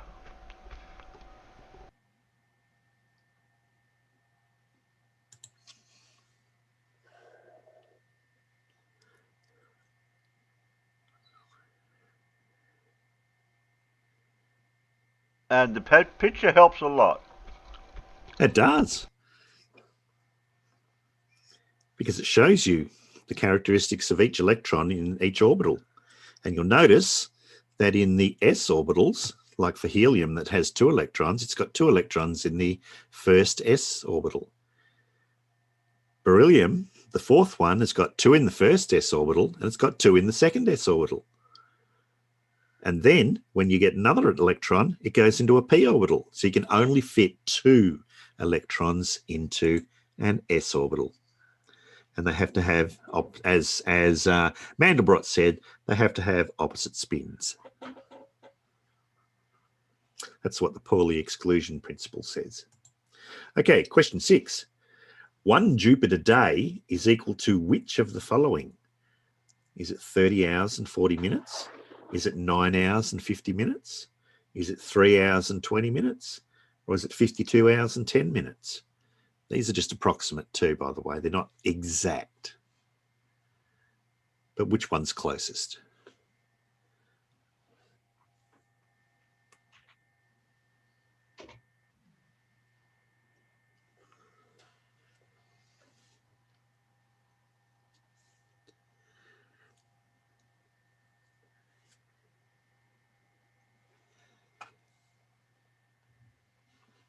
You better be right, Alan and Blue. 2, if I remember rightly. What? Milkman Dan was asking, what was the answer? Question 5. It was 2, yeah. It was 2, yeah. 2 electrons in each s orbital, yep.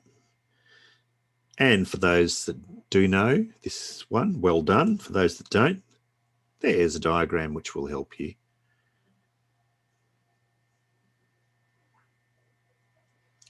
The vertical axis shows the rotation period of the planet in Earth hours. And if you look at Jupiter there, you'll see that it's, in Earth days, it's less than 1 Earth day. And so it could only be 9 hours or 3 hours. It's about halfway, a bit less than halfway. Jupiter rotates in about 9 hours and 50 minutes. So the correct answer was B for that one. Yeah, because well done, Alan. In the winter, if you can see Jupiter, you kind of get enough darkness that you can actually film an entire rotation in one night. Yeah. Okay, question 7. The solidified lava of a volcano belongs to which rock family? Okay, is it igneous? Is it metamorphic? Is it sedimentary? Or is it fossilized? So they're specifically talking about the lava that comes out of a volcano here.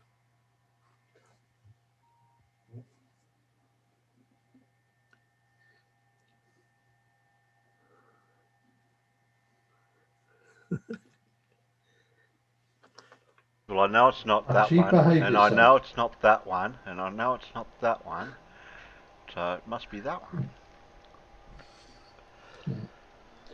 Punchy is saying Jupiter is just a light on the dome. They're all wrong. Yeah, yeah. Of course, that's just a better replacement for the explanation we've got for it, isn't it? Yeah. Like I said, behave yourself.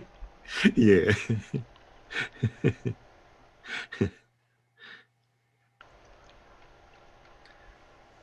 All right, it seems like we've got some correct answers in the peanuts, and we've got correct answers out in the internal as well. Yay! Right. Here's a diagram that shows you the family of rocks, and you see that igneous rocks, the only pathway to the igneous rocks is from magma upon crystallization. So igneous rocks are crystallized from lava or magma. Okay, and then they can be transformed into sedimentary by breaking up, or into metamorphic rocks by applying heat and pressure. Okay, so the correct answer was A, igneous. I was deducing it by the elimination of which ones I knew. Okay, yeah, good. See, you did know something, Terry. Induced electric currents can be explained using which of the following laws? Is it Gauss's law, Faraday's law, Ohm's law, or Ampere's law? Oh, Alan, what And answer did you give, Alan? I'll give you that's a little a bit about each of those laws. So that's what each of those laws is about. I'm copying Alan. Are you cheating that, Terry? Me? Cheat? Never. Yeah, but at least I admit it.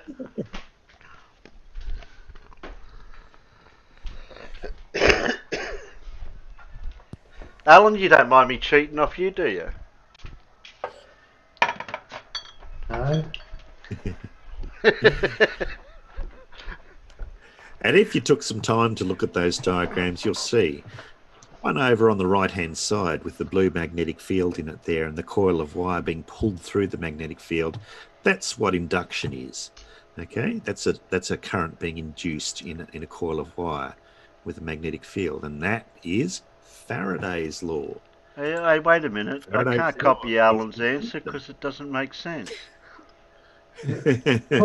Paul, when I used to go to meetings of the Institute of Electrical Engineers in London, it was in Faraday House.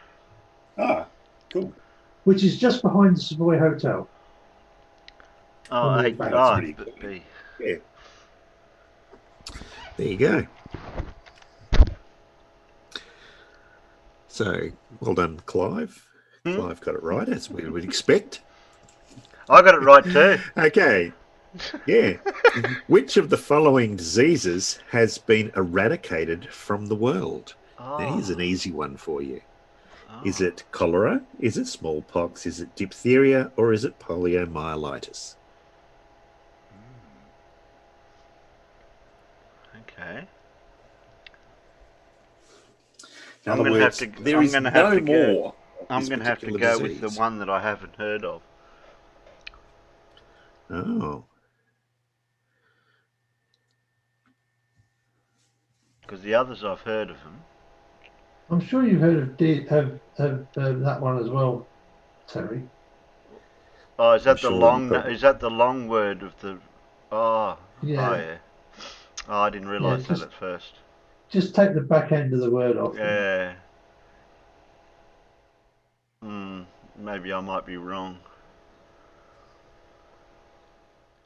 We've got quite a bit of a split in the peanuts. We've got some going with B and some going with D.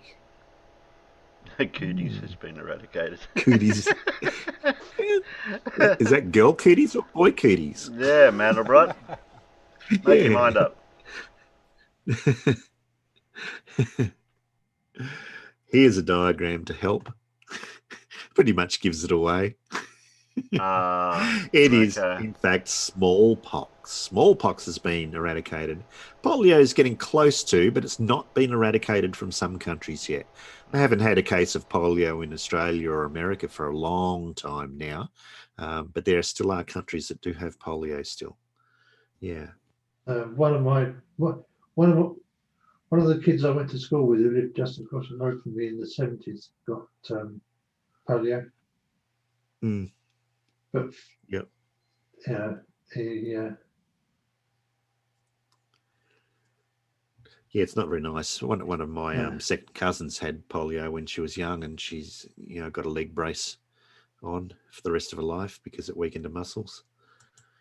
All right, question 10.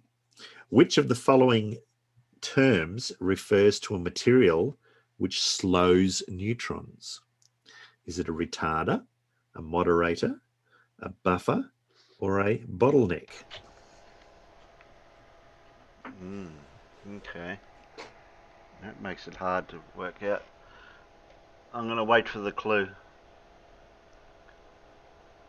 Because yeah. They're all similar wordings, aren't they, in the way of what I could do? Yeah. I like Mandelbrot's set's answer. We still have dipshitteria. Yeah, I think it's going to be a long time Yeah. before we eradicate that. Yeah, I don't think we're ever going to eradicate that. That just spontaneously pops up, even if you do eradicate it. And stupid. Yeah.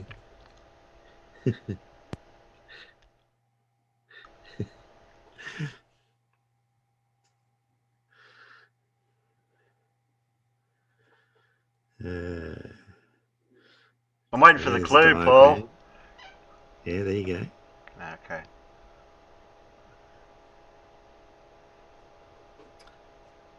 It's more or less just shows what happens. It doesn't give much away, Oh. Bugger. I'll give you a hint.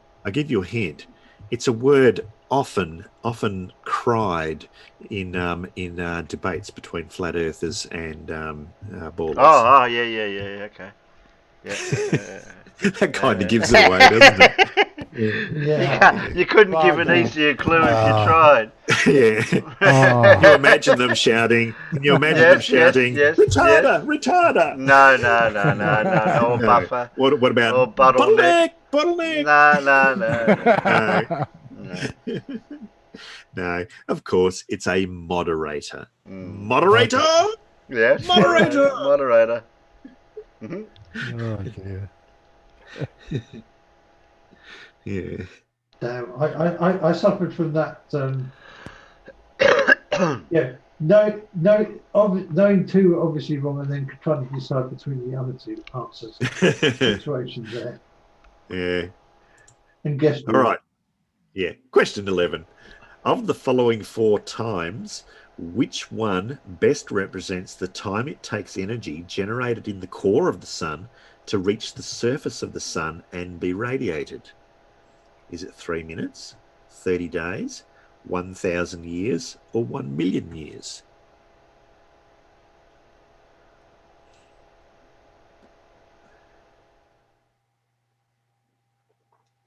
So for people that don't know, of course, the sun produces most of its energy by nuclear fusion, joining together helium and hydrogen molecules. Okay. That only happens under extremely great temperatures and pressures, like right at the center of the sun, in the core of the sun, not anywhere near its surface. And the photons that get produced in that process have to make their way towards the surface of the sun, where they're radiated by the photosphere and reach our Earth. How long does it take that process to happen?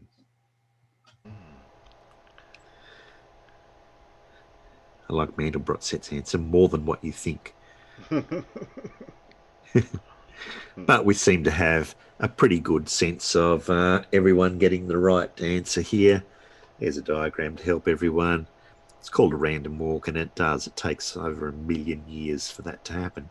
So the photons we're seeing right now, well, we're not seeing many right now here in Australia because it's dark. Not seeing many here either because it's piddling down the rain. Nighttime. Daytime. Were generated over 1 million years ago, but they only take 8 minutes to get here. Yeah. There you go. All right. Question 12. Shiprock in New Mexico is a what? Is it a laccolith? Is it a volcanic neck? Is it a cinder cone? Or is it a caldera? A what? I never heard of this one. Caldera. Yeah, I've heard of caldera. I've heard of all the. What's a caldera? I've heard of all the other. I don't know what it is. I've just heard of it. Yep. Caldera is sort of like the collapsed, the collapsed top of a volcano.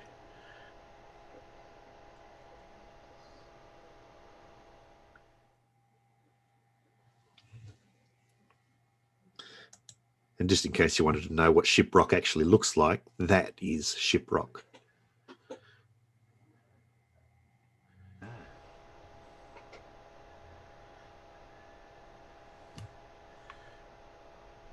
I'll call it that one then. Going by the look of that, I'll call it that one. I'll go that answer.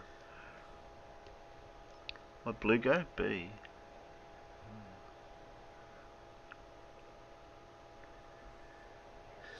Yeah, Mandelbrot said, I remember that. It's called the neutrino anomaly.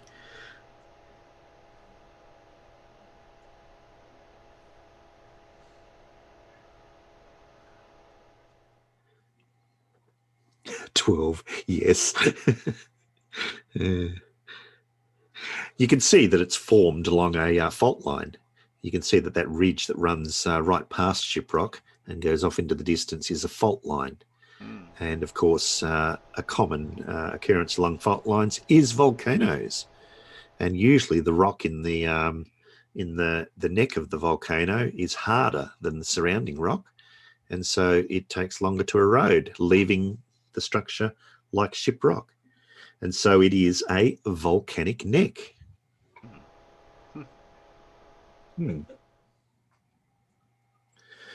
All right, question 13. For a negative point charge, the electric field vectors, what do? Do they circle the charge? Do they point radially toward the charge? Do they point radially away from the charge? Or do they cross at infinity?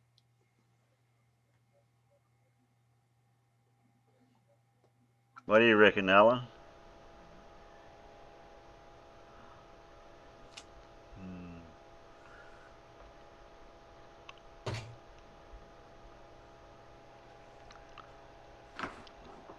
You think that, Alan?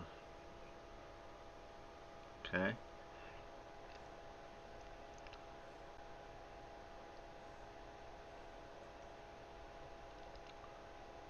I couldn't even hazard a guess for that one.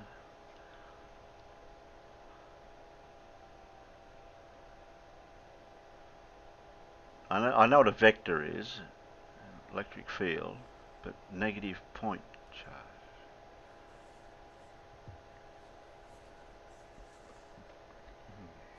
B and C are almost the same diagram Mandelbrot set, but the vector is in the opposite direction in B and C. So one could be correct and one might be wrong. Kind of gives you a hint that it's either B or C.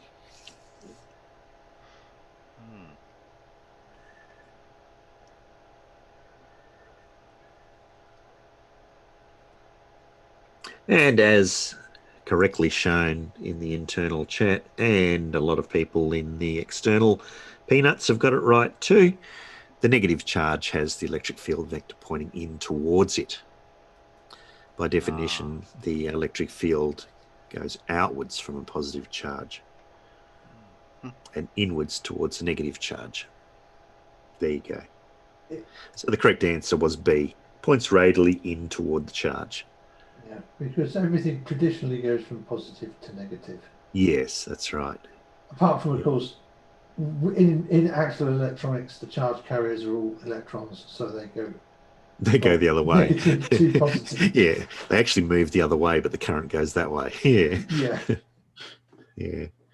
Yeah. Question 14. We believe the beginnings of life on Earth took place in the what? In the air, in the land masses, in deep sea vents, or hot springs, or glaciers? I reckon that one. This is an easy one. It's a pretty easy one, this one. I think that, from what I've learned. On the internet. Who said that? Brainery? Yeah.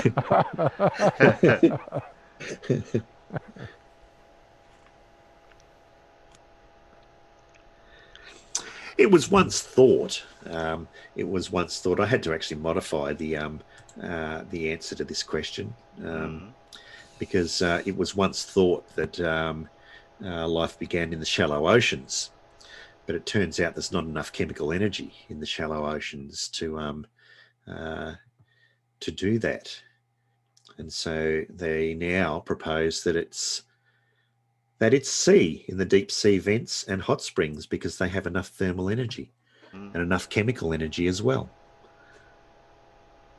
So the correct answer was C. C. Yep. Yeah. I'm glad I got something right that was easy-ish. Yeah. Here you go. The noble gases have low boiling points. Okay, they do. They have very low boiling points. I think the noble gas with the highest boiling point is radon. But they have low boiling points because of what? Is it because their ionization potentials are very low? Is it because they only have weak van der Waals forces holding the atoms together? Or is it because they are produced by the fractional distillation of liquid air? Or is it because they have 8 electrons in the outer shell? No. Sorry, I couldn't even hazard a guess on that one. Oh, you could hazard a guess, but Yeah, your but guess has got a 3/4 chance of being wrong, hasn't it, Terry? Unless you use a reasoned guess.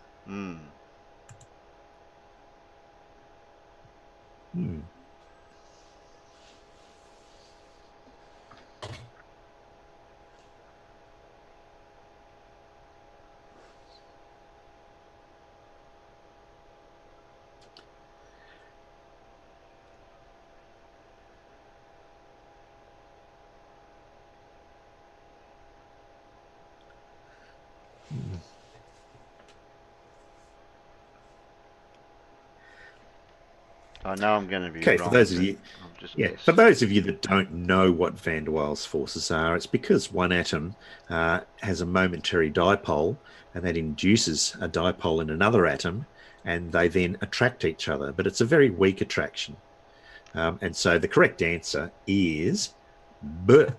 Only weak van der Waals forces hold the atom together, because the noble gases have full outer shells, and so they don't form ionic bonds.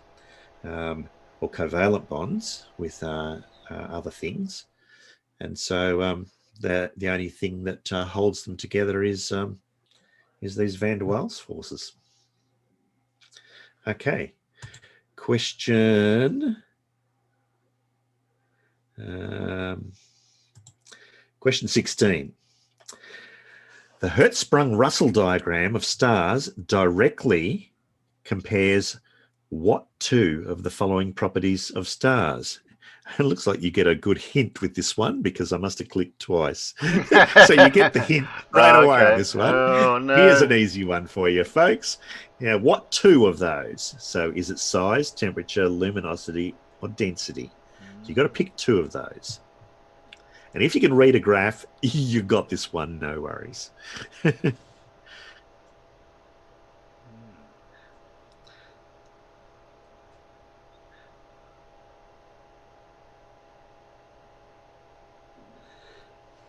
You have to pick two of the answers, folks. Which two of them are on the Hertzsprung-Russell diagram? That's pretty obvious. Considering that the bottom axis is labelled temperature and the side axis is labelled luminosity, that would make the answer B and C. All right. There you go. All right, no double clicking on this one. All right, Iceland, not Ireland. Iceland has a great deal of volcanic activity. The reason for this is why? Is it because it was formed above a mid-ocean rift? Is it because it is part of the Ring of Fire? Is it because two tectonic plates are rubbing against each other under Iceland? Is it because the American plate is diving under the European plate in this region? Which of those is the reason why Iceland has so many volcanoes? I'll guess that one. Milkman Dan, Bjork is the answer. Bjork.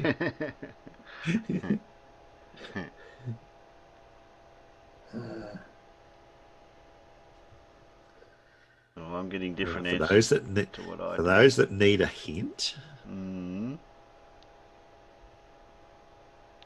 Yeah, although I think answer A might have the wrong last word in it. No? . 'Cause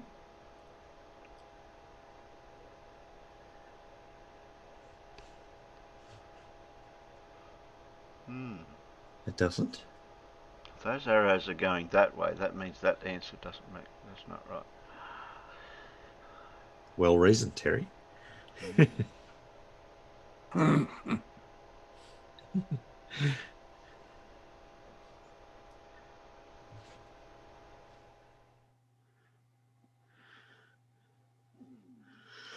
Okay. It can't be a part of the Great Ring of Fire because the Ring of Fire is around the edge of the Pacific Ocean. Oh, okay. Bugger.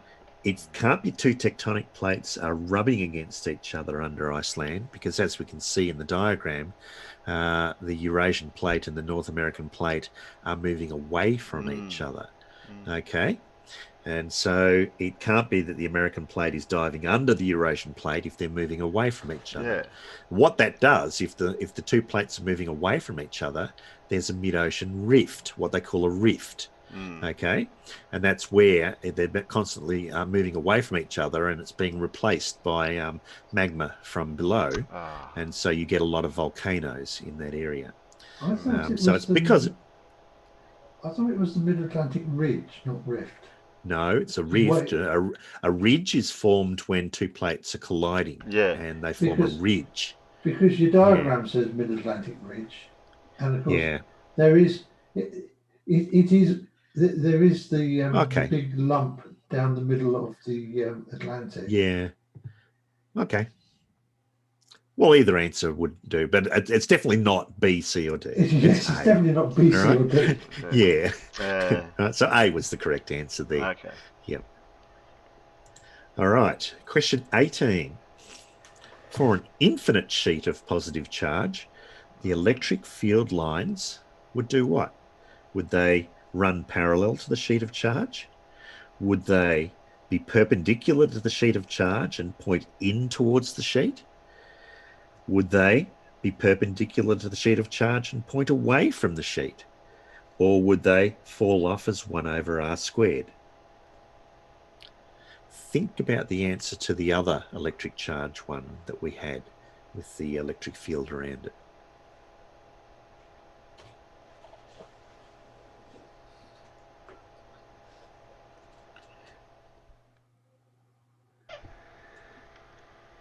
Well, if that's the case, I'll go that answer.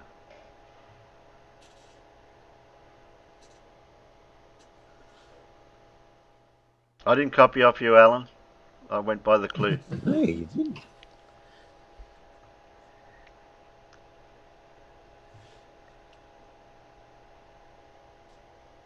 We have some correct answers everywhere. So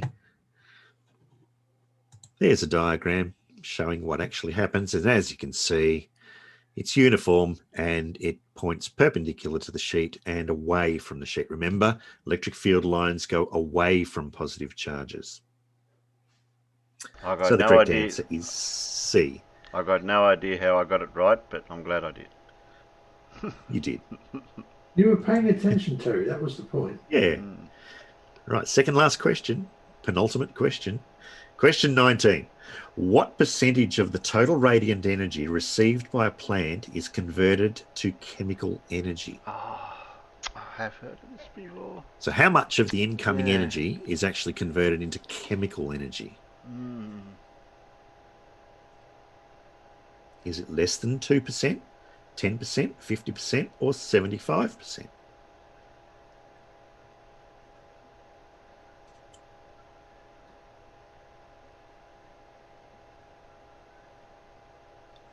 No. I've heard of it, but I can't even guess. Shit. Hopefully a clue might trigger.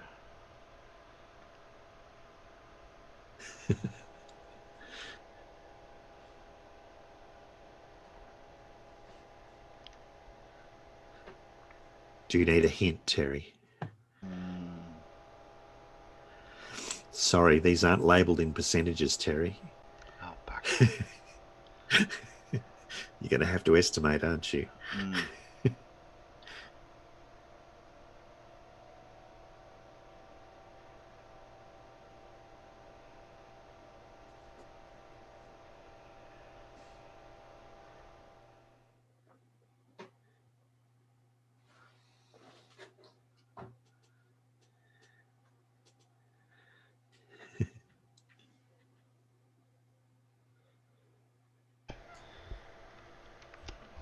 All right. Seems people are struggling with this one. If you actually were able to estimate those answers, you would realise that the one down the bottom, available to consumers as consumers and decomposers, that's the chemical energy that's available to us. That 23,000 out of 1,880,000 is less than 2%. The answer is I went less than completely 2%. the wrong way. Yeah.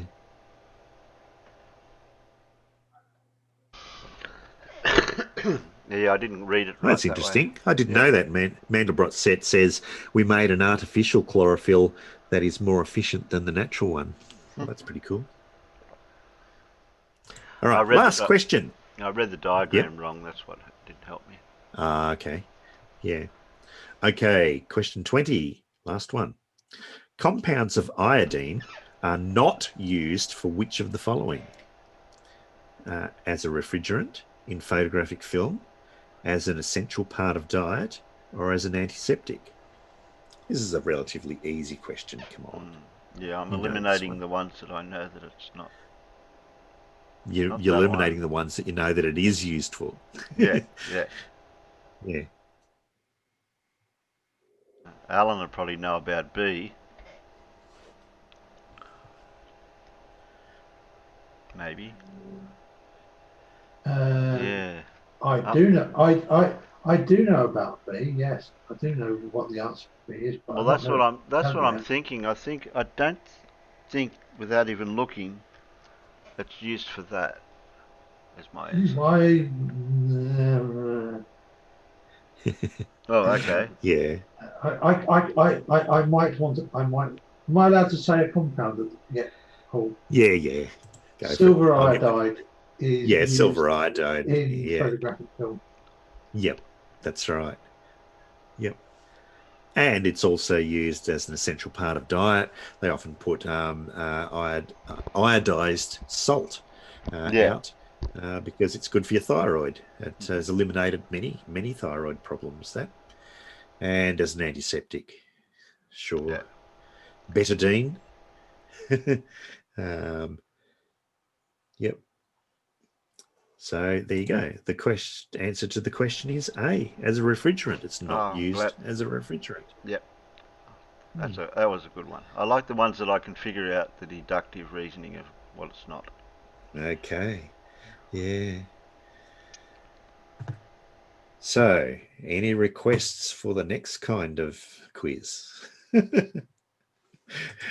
Well, the peanuts. If the peanuts agree with me, I don't mind the multiple choice.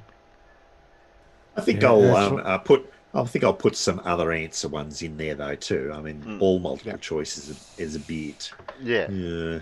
You want an actual answer to a question, not so much just multiple choice all the time. Yeah, that's right. Sometimes you want an answer, whether you know an answer or not. Yeah.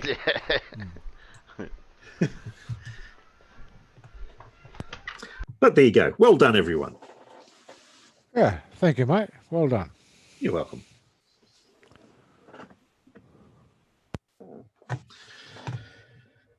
And I will, as usual, upload that. I haven't done that yet, so.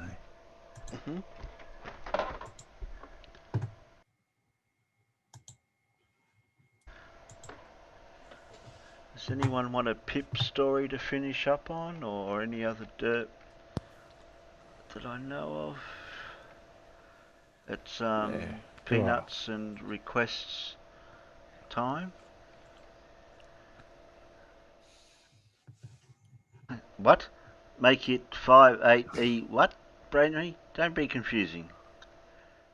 Do you remember Pete and Peter banging on about sodium-based gas? No, I don't remember that one. I know Peter and Peter made a recent one I'd seen on my notification. What that one was. That was several days ago, though, I seen that.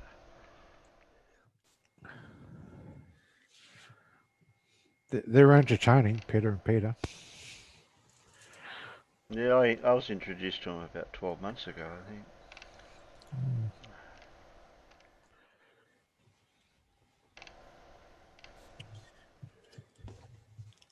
Clive says make it 4444.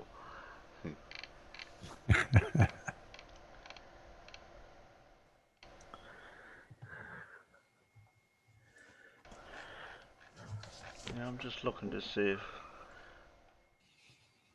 we can finish up on a Pip story or not. There's that. Yeah, she's got a good one out. Okay.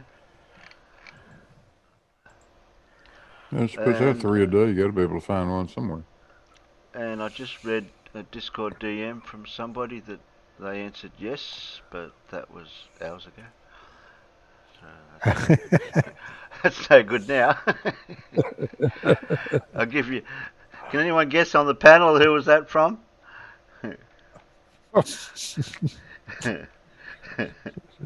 I sent a message to somebody and I asked him a question, and I just noticed the answer. I didn't realise it was there. Can I phone a friend? Where are we? What's these ones that Pip's doing? A's for Adam Part 6. Oh, that goes for 11 minutes. That's a Saturday. What happened to Wednesday? There's a good one. Wednesday? Excuse me. I don't know what this one is. I'm not up to date with what she's doing. I don't know what this series she's doing with A's for Adam thing. Part 6. But it goes for 11 minutes. That's a long time.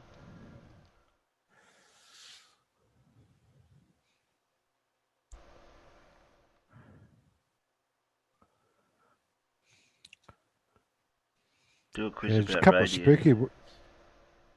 of spooky ones she did there. Very good. Oh, she's got one that goes for 11 minutes. That's a bit long.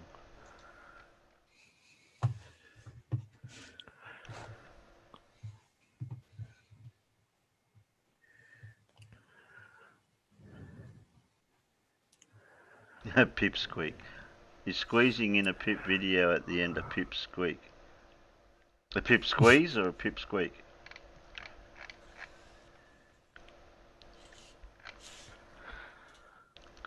If you just want an 11-minute Pip video, put your vote out in the peanut gallery while I'll grab it just in case.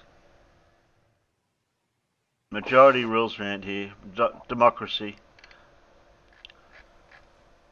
As long as you agree with it. Yeah, that's it. That's it too. Where is it? It's only just been dropped too. It's only new by the look of it here. Where did it? License show. When? There's a good one. The Beam Night. That's a really good one, mate. Be night. Yeah. But I only play the latest ones. Alright. Was this from Pip you're talking about? Yep. Yeah. Yeah, well I've missed out on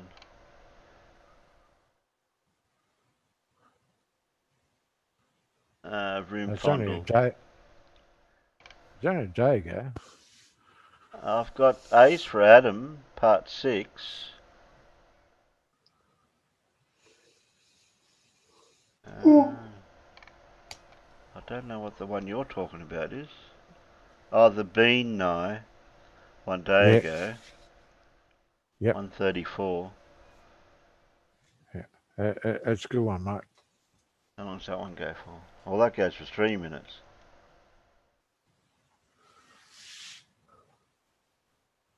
I'll play the 3-minute one. Yep.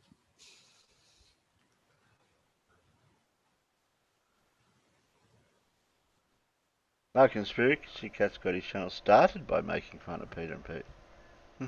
Wow. Room Fondle votes for 11 minutes and then we... Okay. Well, might play both then.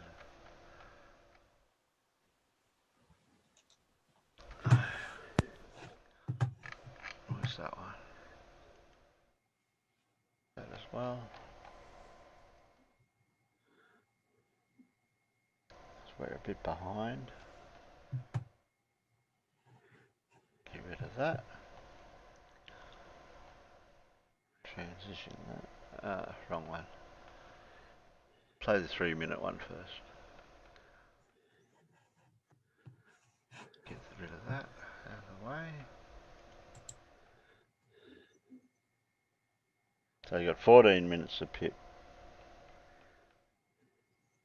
I vote I get another beer and watch Pip, Dan says. Why aren't you in your Discord or Zoom, Dan?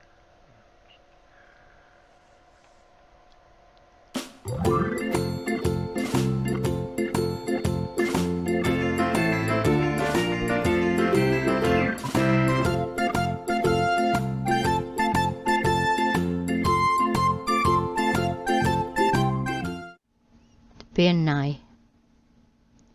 It's a dark evening and you find yourself wandering in the gathering gloom along the side of a small highland stream. You're alerted by some movement down near the water and spot an old woman apparently washing clothes in the stream. You may be tempted to wander down to the side of the stream and pass the time of day before making your way home. This would be a big mistake, for the old woman is the dreaded Bein Nigh, the washerwoman at the fort. The Bein Nigh is related to the Irish Banshee, and also has a French equivalent, Les Lavandrières. She is seen wandering near streams and pools where she washes the blood-stained clothes of those who are about to die. As such, she is seen as an omen of death, just like the Banshee. The legend has it that the Bein Nigh is the spirit of a woman who has died in childbirth, and is cursed to carry out her role until the day her life would have normally ended. As you might expect, the Bein Nigh wouldn't win many prizes in a beauty competition. She is a small and very ugly woman with a hooked nose and one large nostril. She has a large protruding tooth, webbed feet, and long hanging breasts. Safe to say that it takes more than a few drams before you consider chatting her up, which is a shame really, because with the right approach it could have its rewards. When we say right approach, we don't use the term lightly. Get it wrong and you're in serious trouble. Now, before you go, right then, I'm off at the burn to get jiggy with you and Wasser wifey, a note of caution. The approach is a bit direct, shall we say. Firstly, you must approach quietly without her seeing you. While she's busy at her washing, you need to quickly grab her breast and suckle from it. Well, I did warn you. Once there, you can claim to be her foster child. You will then be granted a wish. Presumably, it'll be I wish to forget about what's just happened. No mean feat. As a chat-up technique, it wouldn't go down well at the village hall ceilidh. So one can imagine that pulling off the same stunt with the fairy folk would have dire consequences if it went wrong. There is a supposedly less dangerous technique of getting between her and the water, and for this you're supposed to get 3 wishes. I'm guessing this is wishful thinking. One last note. Should you happen to be wandering near a stream on Islay, beware, as their version, the Whaler of Islay, is much more dangerous. If she is interrupted from her grim task, she will strike the person's legs with her wet linen, whereby they will lose the use of them altogether. Try explaining that one to the wife. To that end, don't forget to like and subscribe and press the wee bell notification. And a huge big thank you to all my subscribers and patrons. See you next week. Bye bye.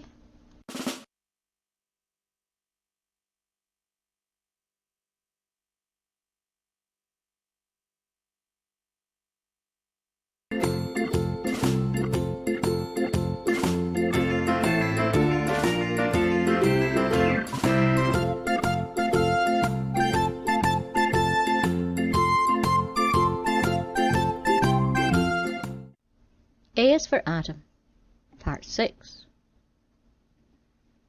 Life in the desert turned out to be not so bad after all. Their home wasn't anything that would appear in any magazines, for sure, but it was cosy and protected them from the blazing sun. They had to travel far for water, and even when they found little pools here and there, they were usually tiny. They had to use the water for drinking only, for Adam, Eve, and Phil Collins. So the water that glued the sand together to make the mud for their hut wasn't actually water, but the byproduct of water that happens after it flows through the digestive system. Stink? A little.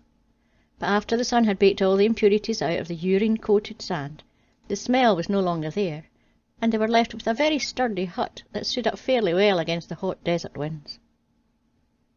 Growing produce had been a bit of a struggle, and at times Adam got to thinking maybe he should change what he named produce to non-produce. It didn't have that much of a ring to it, however, so he kept the old term and hoped for the best. Digging through the sand hadn't been much of a challenge. It was finding the right spots to dig in. They needed to be damp spots, which, as I've said, were few and far between. He could only plant a few seeds near each oasis he had found, for he didn't want the plants to suck up the only water there was. They needed to make sure they had enough for their own bodies to hydrate with. It was an entire year before the first tree bore any fruit, and what a difficult year that had been. The water pools had gotten to be tens of miles away, and by the time he reached them, he had to drink half of it just to have enough strength to make it to the next one. For food, luckily the occasional desert rat would scurry by, and he would roast it over an open fire. On very rare occasions, a camel or something would get close enough so that Adam could slaughter it. By the end of the year, Adam had gotten good at hunting camels, keeping alert enough for any sign of movement, despite the hallucinations being brought on from dehydration in the searing heat. Camels weren't that difficult to catch, as they weren't exactly what you would call a fast-moving animal, but tracking them was a whole different matter. Sure, they left footprints in the sand, which were rare, but any time the desert breeze would blow, it would just cover them back up. The good thing is, once you'd killed an animal, the meat would dry in seconds, so it would keep for quite some time. The bad news is, the meat would dry in seconds, so there was very little water content in it, far from enough for them to stay hydrated. So it was exactly 1 year later, although Adam was terrible at telling the passage of time, when the first fruit blossomed on a knowledge tree. These were the first plants to sprout any food, so for a while both breakfast and dinner comprised of camel-wrapped knowledge fruit. At first it was good. The camel meat had added a certain gaminess that had been lacking in the fruit. After a while they became tired with the taste, but they were always grateful that these were the first fruits to blossom. The more they ate, the smarter they became. The smarter they became, the more new and innovative ways Adam was inventing to grow more food, and so on. Luckily, it was only a few months before the other things began to produce fruit, and soon Adam had quite the garden growing. Although one couldn't technically call it a garden. Eden was a garden. This was more like scattered plants. But no matter. He had drawn a little map to where each plant was, and soon he knew the layout like he knew Eve's body, and didn't need a map any more. Eve, disappointed at their love-making sessions from time to time, had wished that he had made a map of her body, but I digress. The point is, soon they were almost as comfortable there as they had been in Eden, and the beauty of it was, both Adam and Eve had made it with their own hands this time. This gave them a greater appreciation for what they had. Every time Adam looked at his surroundings, as barren as they were, his home, his gardens, everything was because of what they did. He had quickly forgotten that God had given them the seeds and the tools to till the land in the first place, but really who's keeping score? Soon they were eating like kings. Adam had invented some cool cooking devices, from the first self-cleaning oven to the first microwave. His testicles tingled every time he used it, but it cooked things in seconds. He didn't really know why he wanted things to cook so quickly, since they had nothing but time there, and often after meals they would just sit around and stare at each other with nothing to do. All this staring led to boredom, which led to the invention of games. Tic-tac-toe, backgammon, pin the tail on Phil Collins. They had to get Phil wasted on wine before they played, as he used very sharp vulture bones to fasten the camel tail to his rear end. Phil had been a pretty good sport about the whole thing, oddly enough. He had forgotten, due to the wine, that he was stuck there with these yahoos for eternity. Chapter 12. "Hold still," Eve said to Adam, and reached into his ear. "Ow, what the—" he said, as it felt like whatever she was pulling from his ear was attached to his brainstem. Every nerve from his neck up through his sinuses shot up with an electric charge, and he sneezed. "Ha, look at this," she said, and showed him the twig she pulled from his ear. "That's weird," replied Adam. "Remember the time when you had one in your ear?" "No," she said. "It was right after we landed here from Eden." "Don't remember." "I'm not surprised, you were pretty dazed," said Adam. "Anyway, honey, if I say something, do you promise not to get mad?" "No," she replied. "No, you won't get mad, or no, you won't promise not to get mad. The last one." "Okay, never mind then." "Oh, no," she said, "you can't do that." "Do what?" "You can't start something off by asking me not to get mad, then not tell me what you didn't want me to get mad about. Just spill it. I won't get mad, I promise." "Now you're just saying that because you want me to tell you what I was going to tell you." "Yes, I am. Now tell me." He took a deep breath. "All right, here goes. Now, don't take this the wrong way. You know, I love your body, right? I mean, your soft shoulders, your legs, your, you know." Her eyes rolled. "Get to the point." "It's, your belly. I mean, don't get me wrong, I love your belly. Love it. It's just, well, it's gotten, a little, big." He braced himself for the punch to his jaw, but it never came. Instead, she sighed and dropped her shoulders in a melancholy fashion. "I know," she said. "I'm not sure what's going on." "How much have you been eating?" he asked. "You should know. We eat all of our meals together." She then added softly, "Except for the ones I sneak." "You're sneaking meals?" he asked. "No wonder you're getting fat." "Honey, you can't do that. We only have so much food to go around." "I'm sorry, really. I'm just always so hungry. Even right after we eat a meal, I'm still starving. It's as if I'm eating for 2 people. Adam's head quickly swiveled and his eyes grew big. "Wait, what did you just say?" "I'm sorry, really. I'm just always so hungry. Even right after we eat a meal, I'm still starving. It's as if I'm eating for 2 people. "That's it," he shouted.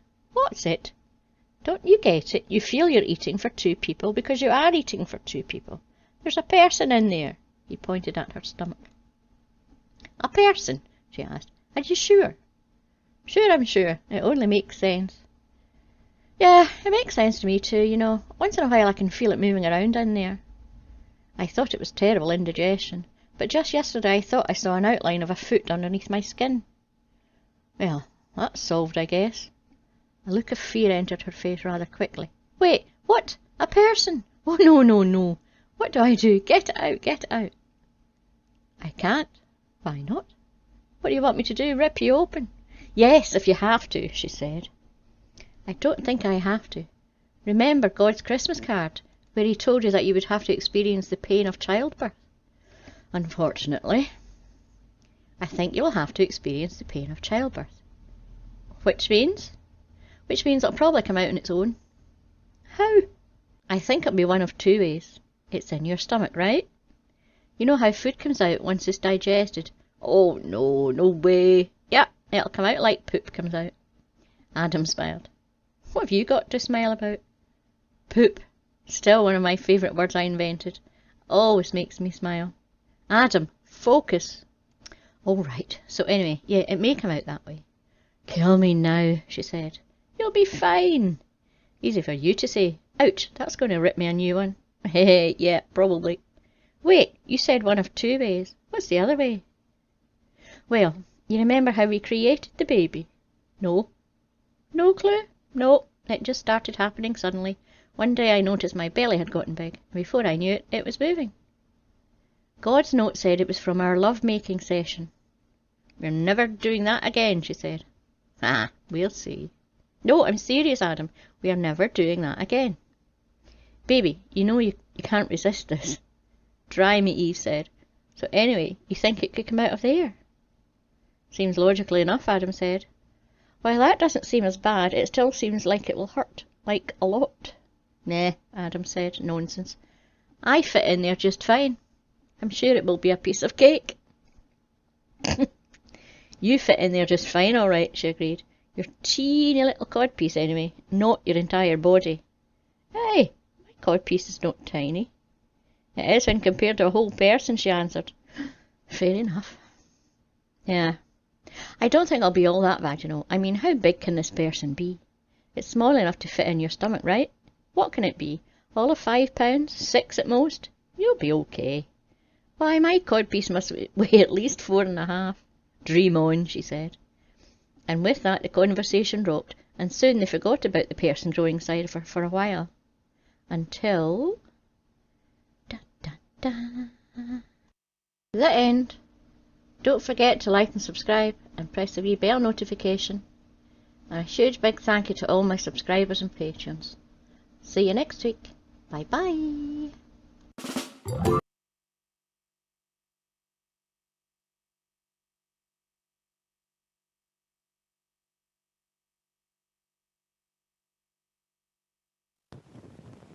On the story of Adam. Seems to be a twist on the story of Adam and Eve.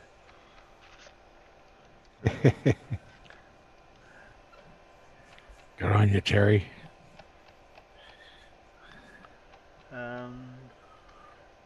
We can finish up on there. I'm suffering from a bit of a toothache at the moment, so a bit hard to concentrate. I took some tablets, but You got the 2:30 appointment? yeah, well, it's weekend. I have to bear with it until I can make an appointment on Monday. We'll finish up there. Oh, thanks, Alan. Thanks, John. Thanks. Do I have to pronounce that name, Paul? Yes. Yes. Shit, here we go. Here we go. Wait a minute. Subrahamyan Chandrasekhar. Yeah. Oh, I don't know, something like that. Subramanian Chandrasekhar. Indian, wasn't he? Oh, well, yeah, Sekhar, yeah, okay. Yeah. That's right. And thanks, Blue, you're listening. Who do we have out there? Demonor, Fondle, Dan. I know Christ Punchy was out there earlier. Renee Me. Zebulon. Brainery was there before, I've seen. Renee Me. I think I've got the main culprits out there, the Peanuts. Oh, Frustrated Aces was out there earlier too. Okay. Bit of a short one tonight. We've only been going for 2 3/4 hours, so maybe I'll do a Monday our time afternoon one, which will be a bit early for us, but some people might want to join that one. Alright then. Good night, panel. Good night, Peanuts. Good night, Peanuts. And I can hear some music in the background to play us out. Oh, that's not music. That's just banging the keys. Well, it sounds like it was in tune before, wouldn't it? You're paying a chord. Bit of that. Need some out music, Gravity. Oh, I can play some out music if you want. You want some more Yeah, Chopin? man. No, puts me to sleep, that.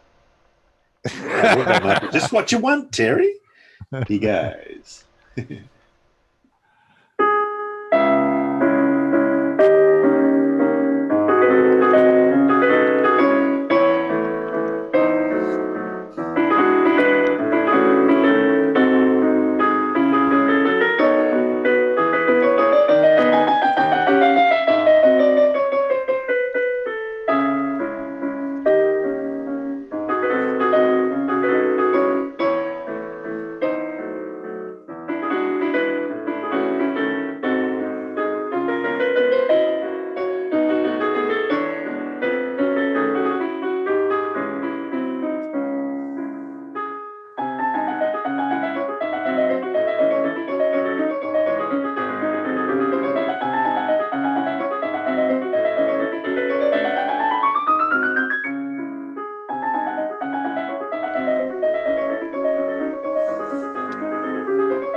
That good enough?